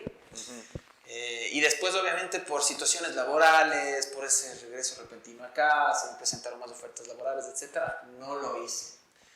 Ahora lo he pensado nuevamente, he empezado nuevamente a reflexionar, a repensar, a ver si hay la posibilidad. Vamos a ver, dependerá de algunos factores, no me quiero apresurar. Si algo a mí me enseñó la pandemia, entre muchas cosas, es que uno no debe enfocarse muchas veces solo en el futuro, porque pierde de vista lo más importante, que es el presente. Correcto. O muchas veces estar enfocado solo en el pasado, y pierdes igual el presente. Debes tener, sí, una perspectiva de lo que quieres hacer, etc. Y el pasado también, la historia te sirve para muchas veces no repetir esos errores que ya los tuviste y para aprender de los mismos. Es como un pequeño retrovisor que uno debe verlo de vez en cuando, pero enfrente tiene un gran parabrisas que es al que más atención le debe prestar. Entonces tengo, por ejemplo, ese tema de quizás al menos irme una época a estudiar. ¿Por qué? Porque quiero seguir siendo responsable y reafirmar mis conocimientos para servir a través de la academia, a través de la universidad, algo de lo cual no me quiero desligar. Y porque también te decía hace un momento, no descarto, ojalá algún momento estar en el servicio público. Pero para estar en el servicio público creo que hay que ser igual, muy responsables, extremadamente responsables, y tener amplios conocimientos para ponerlos al servicio de la institución en la que trabajes y por supuesto de la gente. Y además soy un amante de los libros, de seguir aprendiendo. Me gusta mucho estar ahí, constantemente aprendiendo nuevas cosas, aprendiendo nuevas culturas, deconstruyendo muchas veces los paradigmas que quizás con los que fui formado, o paradigmas que quizás son errados y que quizás únicamente son producto del entorno en el cual yo me he desarrollado.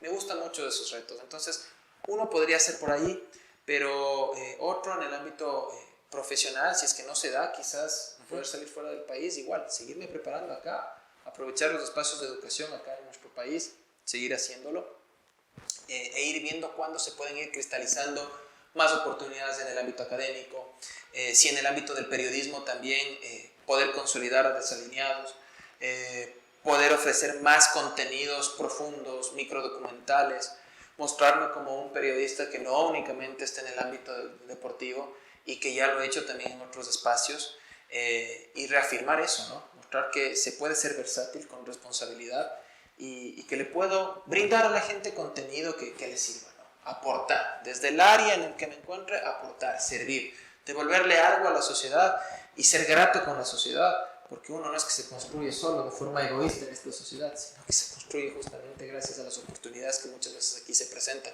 Entonces, soy de los que piensa que hay que darle algo también en ese sentido. Y justamente tú has tocado varios aspectos. En el último bloque que yo había preparado teníamos a desalineados y no sé, esto es mi análisis. Tú que eres la persona que lo ha hecho, me puede decir, para mí un punto de inflexión para que Desalineados, que ya era una propuesta que creo que la venían pensando tu hermano, tú, en que salga al aire, y ya lo venías tú haciendo también con Al Límite, ya era como un segmento que se venía produciendo antes que Desalineados formalmente sea el concepto de un medio digital.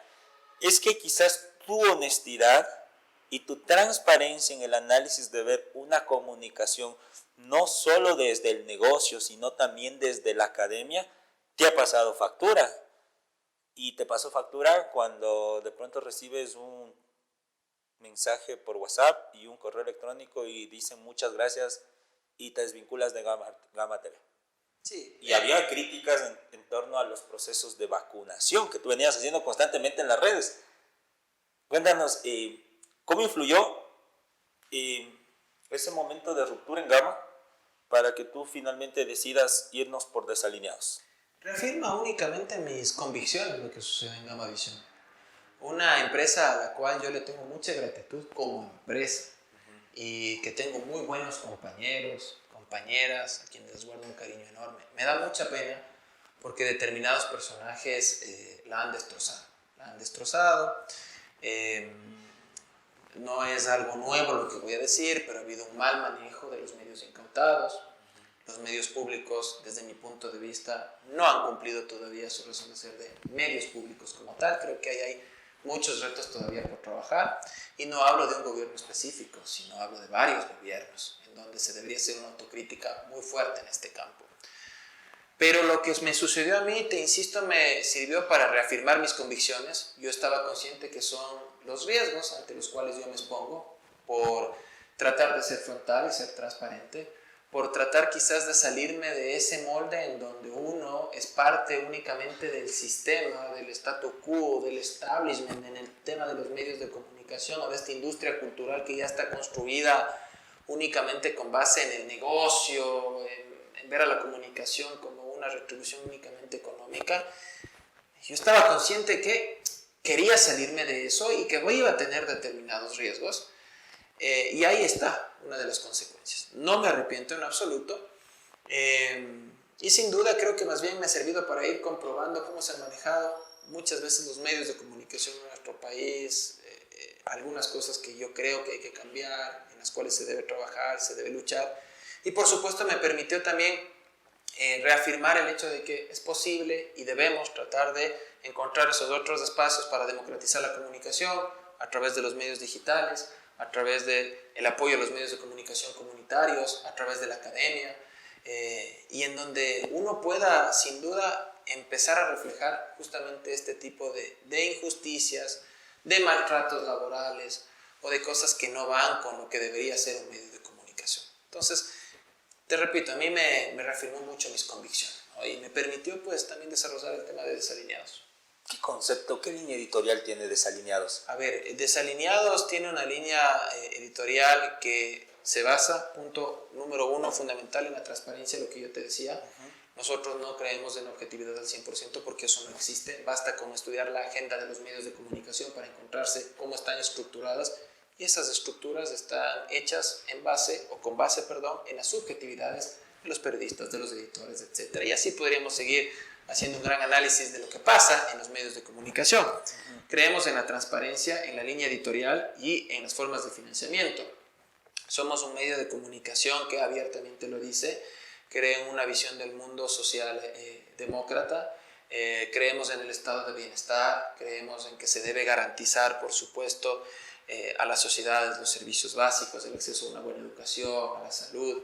Creemos en que un medio de comunicación debe servir como ese espacio para fortalecer la democracia. ¿Cómo fortalecemos la democracia? Permitiendo y generando un debate de ideas, en donde no veamos al otro o tengamos este concepto de otredad o de alteridad como aniquilarlo justamente porque piensa diferente a mí. No, queremos romper con esa polarización, queremos romper o más bien acabar con esas grietas que nos han separado como sociedad y permitir que sea un lugar de encuentro en donde se debatan ideas, en donde lo que surjan sean buenas ideas que se lleven a la palestra pública y que le permitan a la gente expresarse, que permitan una participación activa de la gente. Queremos desarrollar contenidos en donde prioricemos el fondo y no la inmediatez, en donde nosotros trabajemos y nos demoramos quizás más en hacer un microdocumental, un reportaje, pero a la final le ofertemos a la gente algo más que lo que muchas veces uno se consume en esta sociedad líquida a través del Twitter, a través del TikTok, a través del Facebook o a través de los mismos medios de comunicación. Sin que esto quiera decir que las herramientas digitales son malas. No, lo malo es no saber utilizarlas y no ponerlas a nuestro servicio. Entonces, un poco Desalineados va por esa línea y está abierto el espacio para toda la gente, y aprovecho justamente esta invitación tuya para decirle a la gente que Desalineados está abierto para quienes quieran desarrollar una comunicación responsable y al servicio de la gente. Perfecto.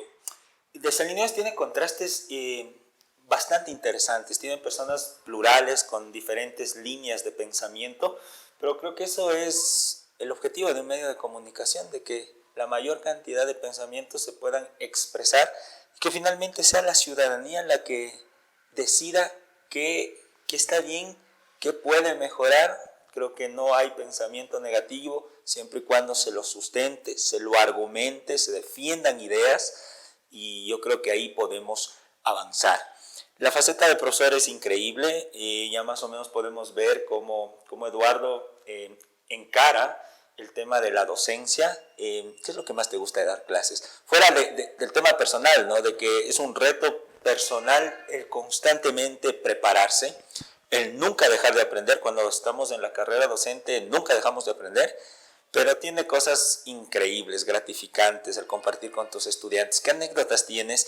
Porque justamente el tema de la comunicación es un tema donde hay que trabajar mucho en la parte de la docencia. O sea, los docentes de las escuelas de comunicación social tienen una gran responsabilidad de cara a lo que pueda pasar con las próximas generaciones de comunicadores en el Ecuador, y cómo estos comunicadores van a empezar a actuar en los medios de comunicación. Y estamos pasando en una transición, ¿no? De los medios tradicionales. Ahora, mira, yo casi ya no veo televisión y todo lo que consumo es medios digitales. Entonces hay una transición de que los contenidos de los medios tradicionales están pasando a plataformas digitales. ¿Cómo encaras la docencia? ¿Cuáles son tus retos? ¿En qué docente te quieres convertir? A ver, soy un admirador de la docencia que ya practicaba Paulo Freire en la década de los 60, la Escuela Latinoamericana de Comunicación, lo que nos decía en su momento Jesús Martín Barbero, entre otros. Me enfoco siempre, o trato más bien de enfocar mis clases y mi análisis desde una visión crítica, sin que eso quiera ser sinónimo o sea sinónimo de apocalíptica, sino desde una visión crítica, reflexiva, que nos permita tomar distancia de la materia de estudio, repensar la comunicación y, por supuesto, una vez que tengamos un amplio bagaje de conocimientos, una reflexión profunda, llevemos a la práctica estas conclusiones que vamos a ir sacando de cada uno de los análisis. Para mí, de los momentos más lindos es cuando consigo justamente eso, que los chicos, que las chicas que se están formando cambien el chip de la comunicación o de su mirada hacia la comunicación y puedan verla con un enfoque mucho más crítico. Crítica constructiva, por supuesto, no destructiva, crítica que sea propositiva. Y cuando yo observo esto, cuando observo estos resultados, sin duda para mí es la mayor gratificación, es la mayor alegría. Ese es mi objetivo. No trato únicamente de enfocarme, reitero, tampoco en la docencia, en el tema de la inmediatez, etcétera, sino profundizar mucho más allá y hacerles caer en cuenta de lo que tú ya decías, la importancia de la comunicación en la sociedad, la importancia del papel, el rol de los medios de comunicación en la sociedad, el rol que tenemos los periodistas y sobre todo ese compromiso con las audiencias que debemos siempre reafirmarlo día a día con nuestro trabajo. Vamos cerrando esta conversación que ha tratado varios aspectos, desde el Eduardo en Riobamba, niño, el profesional, el empresario con su medio digital. Y todo el mundo te pregunta esto, ¿no? ¿Tú has pensado en qué puesto te gustaría estar en la función pública? ¿Te gustaría ser un candidato político en primera línea, o sea, ser el candidato? Porque muchas veces esto es algo que lo decimos como para no asumir el riesgo que involucra poner el pecho a las balas. Y claro, a veces creemos que podemos confiar en otro, pero claro, el otro no piensa como nosotros, no se ha preparado como nosotros, quizás no tienen el mismo liderazgo, reitero, liderazgo es influencia, no tienen la misma influencia de contagiar, de transmitir, de generar esa confianza. Entonces a veces decimos, queremos que las estructuras, queremos que las instituciones se cambien, pero que lo haga otro. Entonces yo me dedico a mi campo de acción, entonces yo puedo aportar desde la comunicación o yo puedo aportar desde la docencia, pero quizás a veces hay responsabilidades indelegables. Te ves como un candidato en primera línea, y si te ves como un candidato en primera línea, ¿en qué proyecto te gustaría? ¿El legislativo? ¿Te gustaría la alcaldía, la prefectura? No sé, vivir una campaña nacional. Desde la asesoría ya lo has hecho, o sea, ya has asesorado campañas políticas. Y tu familia es eminentemente una traición política en la ciudad, en la provincia, ahora tu hermano en el país. ¿Cómo te ves, Eduardo, en los próximos años en el tema político? A ver, soy un fiel admirador de los preceptos, de los conceptos que en su momento en un pequeño texto denominado Odio a los indiferentes, De Gramsci. lo decía Antonio Gramsci. Antonio Gramsci odiaba a los indiferentes justamente, entre otras, que no se querían meter al tema político, ¿no? Parto de ahí porque de la política devienen absolutamente todo en nuestros estilos de vida, devienen desde las cosas macros hasta lo micro, y por eso siempre trato de inculcarles a mis estudiantes esa preocupación por el ámbito político, ¿no? Esa preocupación para que ellos puedan estar atentos, puedan ser parte activamente de la discusión, para que nosotros seamos sujetos pensantes y no sujetos pensados, para que justamente asumamos nuestras responsabilidades y no únicamente nos basemos quizás en una democracia representativa, en donde muchas veces esto se banaliza porque por irresponsabilidad propia de los electores se asigna el voto o se delega responsabilidades a personas que, como tú bien decías, quizás no están preparadas y que llegan a una curul a través de una campaña política muy bien dirigida o con una chequera muy fuerte que le permite convencer a la masa en este caso, ¿no? Yo quiero cambiar obviamente esa dinámica, trato obviamente de empaparme de los asuntos que son de interés para justamente poder hacer una opinión o para poder aportar de forma constructiva en los espacios en donde creo que puedo ser útil. Respecto a si me veo como candidato, la verdad, este momento no es algo que yo me veo como un candidato. Sí, dentro de mis objetivos te podría decir que, por ejemplo, me gustaría algún momento ser secretario de comunicación. Me encantaría ser secretario de comunicación, me encantaría ser parte de un ministerio de gobierno, me encantaría ser parte de la dirección de los medios públicos, espacios en donde creo que podría aportar, podría poner al servicio quizás algo de lo que estoy estudiando, me he preparado, de mi experiencia en el ámbito laboral.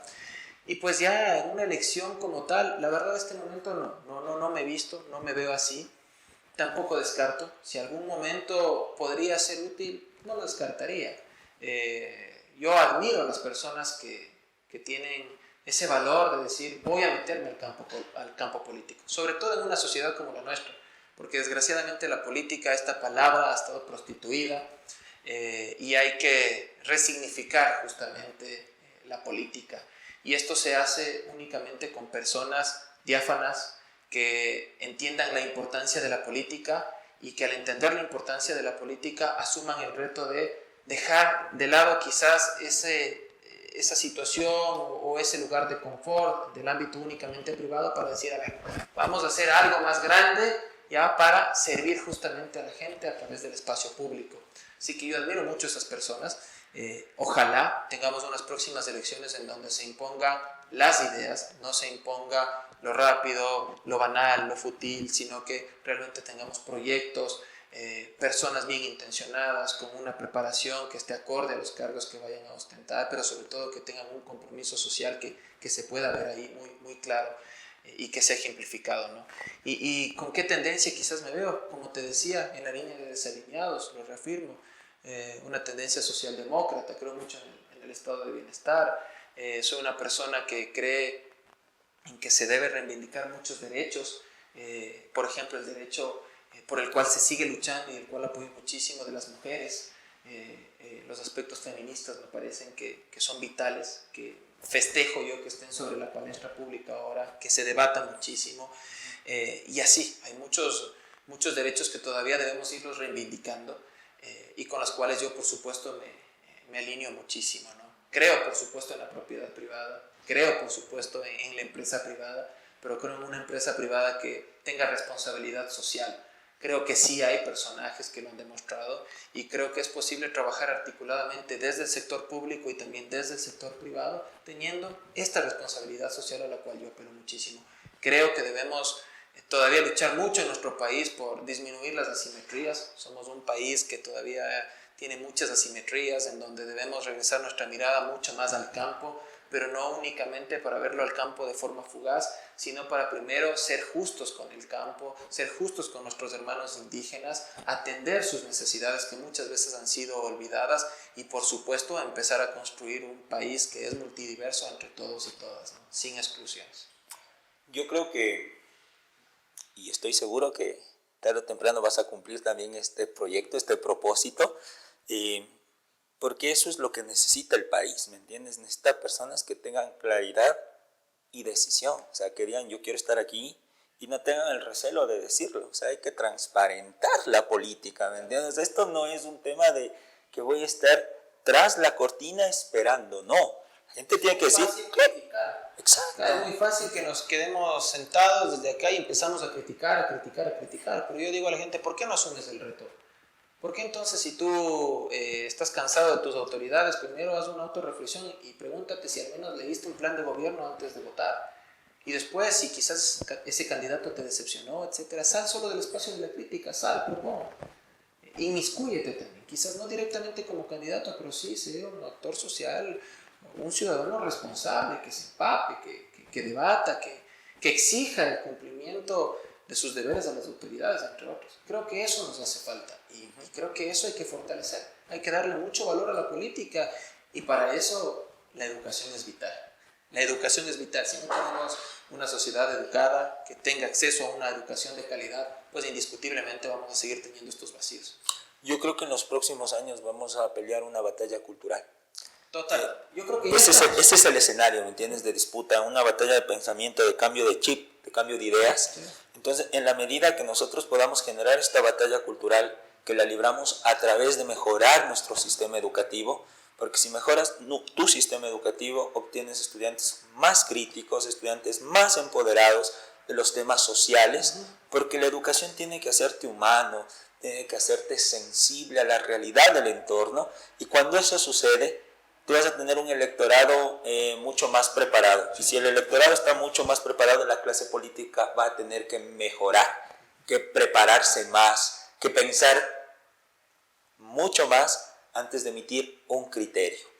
Y yo creo que todo se está conformando. Yo creo que hay una nueva generación, un relevo generacional que viene en camino en el Ecuador, con ideas, con claridad, con preparación, porque no solo hay que tener talento en la vida, el talento te sirve para llegar hasta un lugar, pero ahí es la disciplina, es la responsabilidad, es la preparación constante, es el ser crítico, de saber en qué me puedo equivocar, porque también puedo mejorar, lo que nos va a llevar realmente a mejorar nuestra sociedad. Hay muchas cosas que hacen falta mejorar en el tema educativo, en la comunicación, en la política, en la economía, por donde la veamos. Siempre te veo que lees. ¿Cuál es el libro, el último libro que está en tu velador o que está en algún espacio de tu casa que estás leyendo en este momento? Ética Cosmopolita de Adela Cortina. Es un libro que salió en el 2021, en enero del 2021, que analiza a la sociedad en medio de la pandemia. La admiro muchísimo porque ella es la autora además de Aporofobia, El rechazo al pobre, y este libro toca justamente la sociedad en la cual estamos inmiscuidas en medio de esta pandemia y las asimetrías y los retos a los cuales estamos expuestos, y sobre todo también propone cosas muy importantes para poder hacerle frente a esta problemática que tenemos, y sobre todo uno de los temas importantes es habla de una gobernanza universal. Esta gobernanza universal responde que tenemos un problema universal y que deberíamos justamente todos como sociedad y los líderes de cada uno de los países afrontar este problema de forma conjunta, sin exclusiones, sin asimetrías, sino de forma, reitero, conjunta para hacerle frente. Perfecto. ¿Hay alguna serie que nos recomiendes? Últimamente ya no es, estamos con tanto acceso a Juego de documentales, Tronos. a series. ¿Te gusta mucho Juego de Tronos? Sí, una de las series favoritas. Mi hermano me la presentó y Juego de Tronos es tremendo. El gran Jon Snow, que se le admira mucho, muy buena serie. Muy buena serie. Y también yo recomiendo Black Mirror. Es una serie increíble, tiene una visión muy distópica, pero cada vez estamos más cerca, lamentablemente, de esos capítulos que muchas veces nos presentan ahí. ¿Y alguna canción en este momento que estés como muy enganchado, que te describen en la actualidad? A ver, mi artista favorito, Enrique Bunbury, lo escucho casi siempre, casi todos los días, Enrique Bunbury, el gran Enrique. A ver, una canción de Bunbury, El Jinete. Es una canción que a mí me encanta muchísimo y que la relaciono con mi madre. ¿Con qué canción vas a correr la maratón del domingo? A ver, la media maratón, la verdad creo que voy a correr sin música. Sin música. Sí, porque como va a ser por la ciudad, me imagino que me voy a encontrar con amigos, amigas. Quiero disfrutar ese encuentro con mi ciudad y recorrer cada kilómetro recordando mi niñez, mi adolescencia, mi ambiente, mi entorno, la ciudad que amo.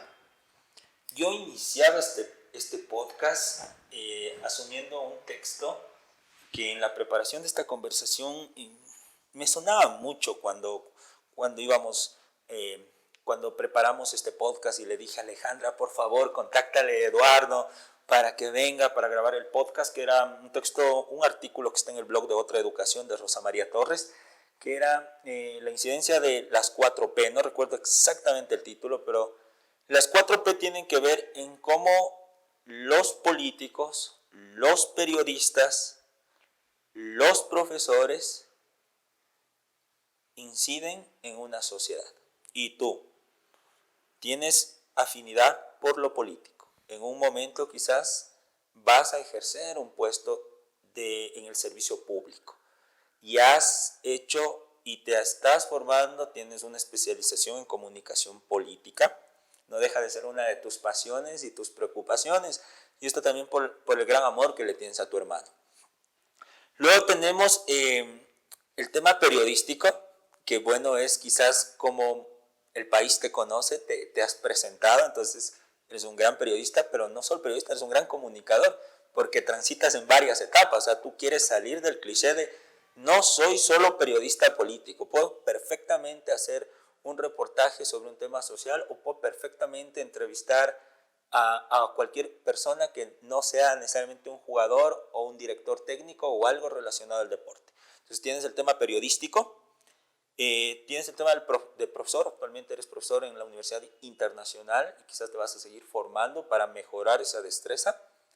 Y nos queda una P pendiente, padre. ¿Cómo te va en el amor? Éxito en todo, hermano. Pero es que estás en todo. Ahí está el talón de Aquiles. Ahí está el talón de Aquiles. ¿Cómo está ese amor? ¿Y vas a ser padre alguna vez, Eduardo? Sí, es uno de mis sueños. Me encantan los niños. Amo los niños. Sueño con ser padre. ¿Qué te gustaría tener? O sea, lo que sea siempre es, pero hombre o mujer. No tengo problema. No tienes problema. No tengo problema. Me he imaginado y he hecho... ¿Tienes nombres de pronto que te agradan? Sí, si tengo una mujer, Ana Carolina, me gustaría, pero obviamente tendré que conversarlo con la madre, que todavía no sé dónde esté, habrá que ponernos de acuerdo. Y pues si es varón, me gusta Tomás, Tomás, podría ser Tomás Eduardo, si no, obviamente habrá que negociar también con la madre. Correcto. Pero sí, amo a los niños y es un sueño que tengo en algún momento. No tengo pareja en este momento.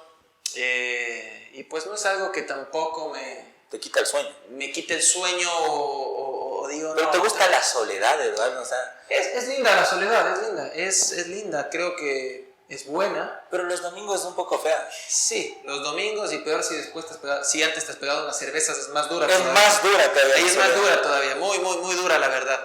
Pero es buena la soledad, creo que hay que aprovecharla también.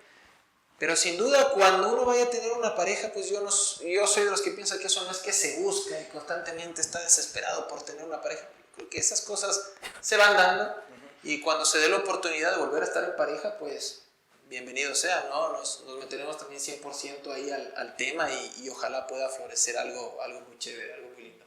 Perfecto.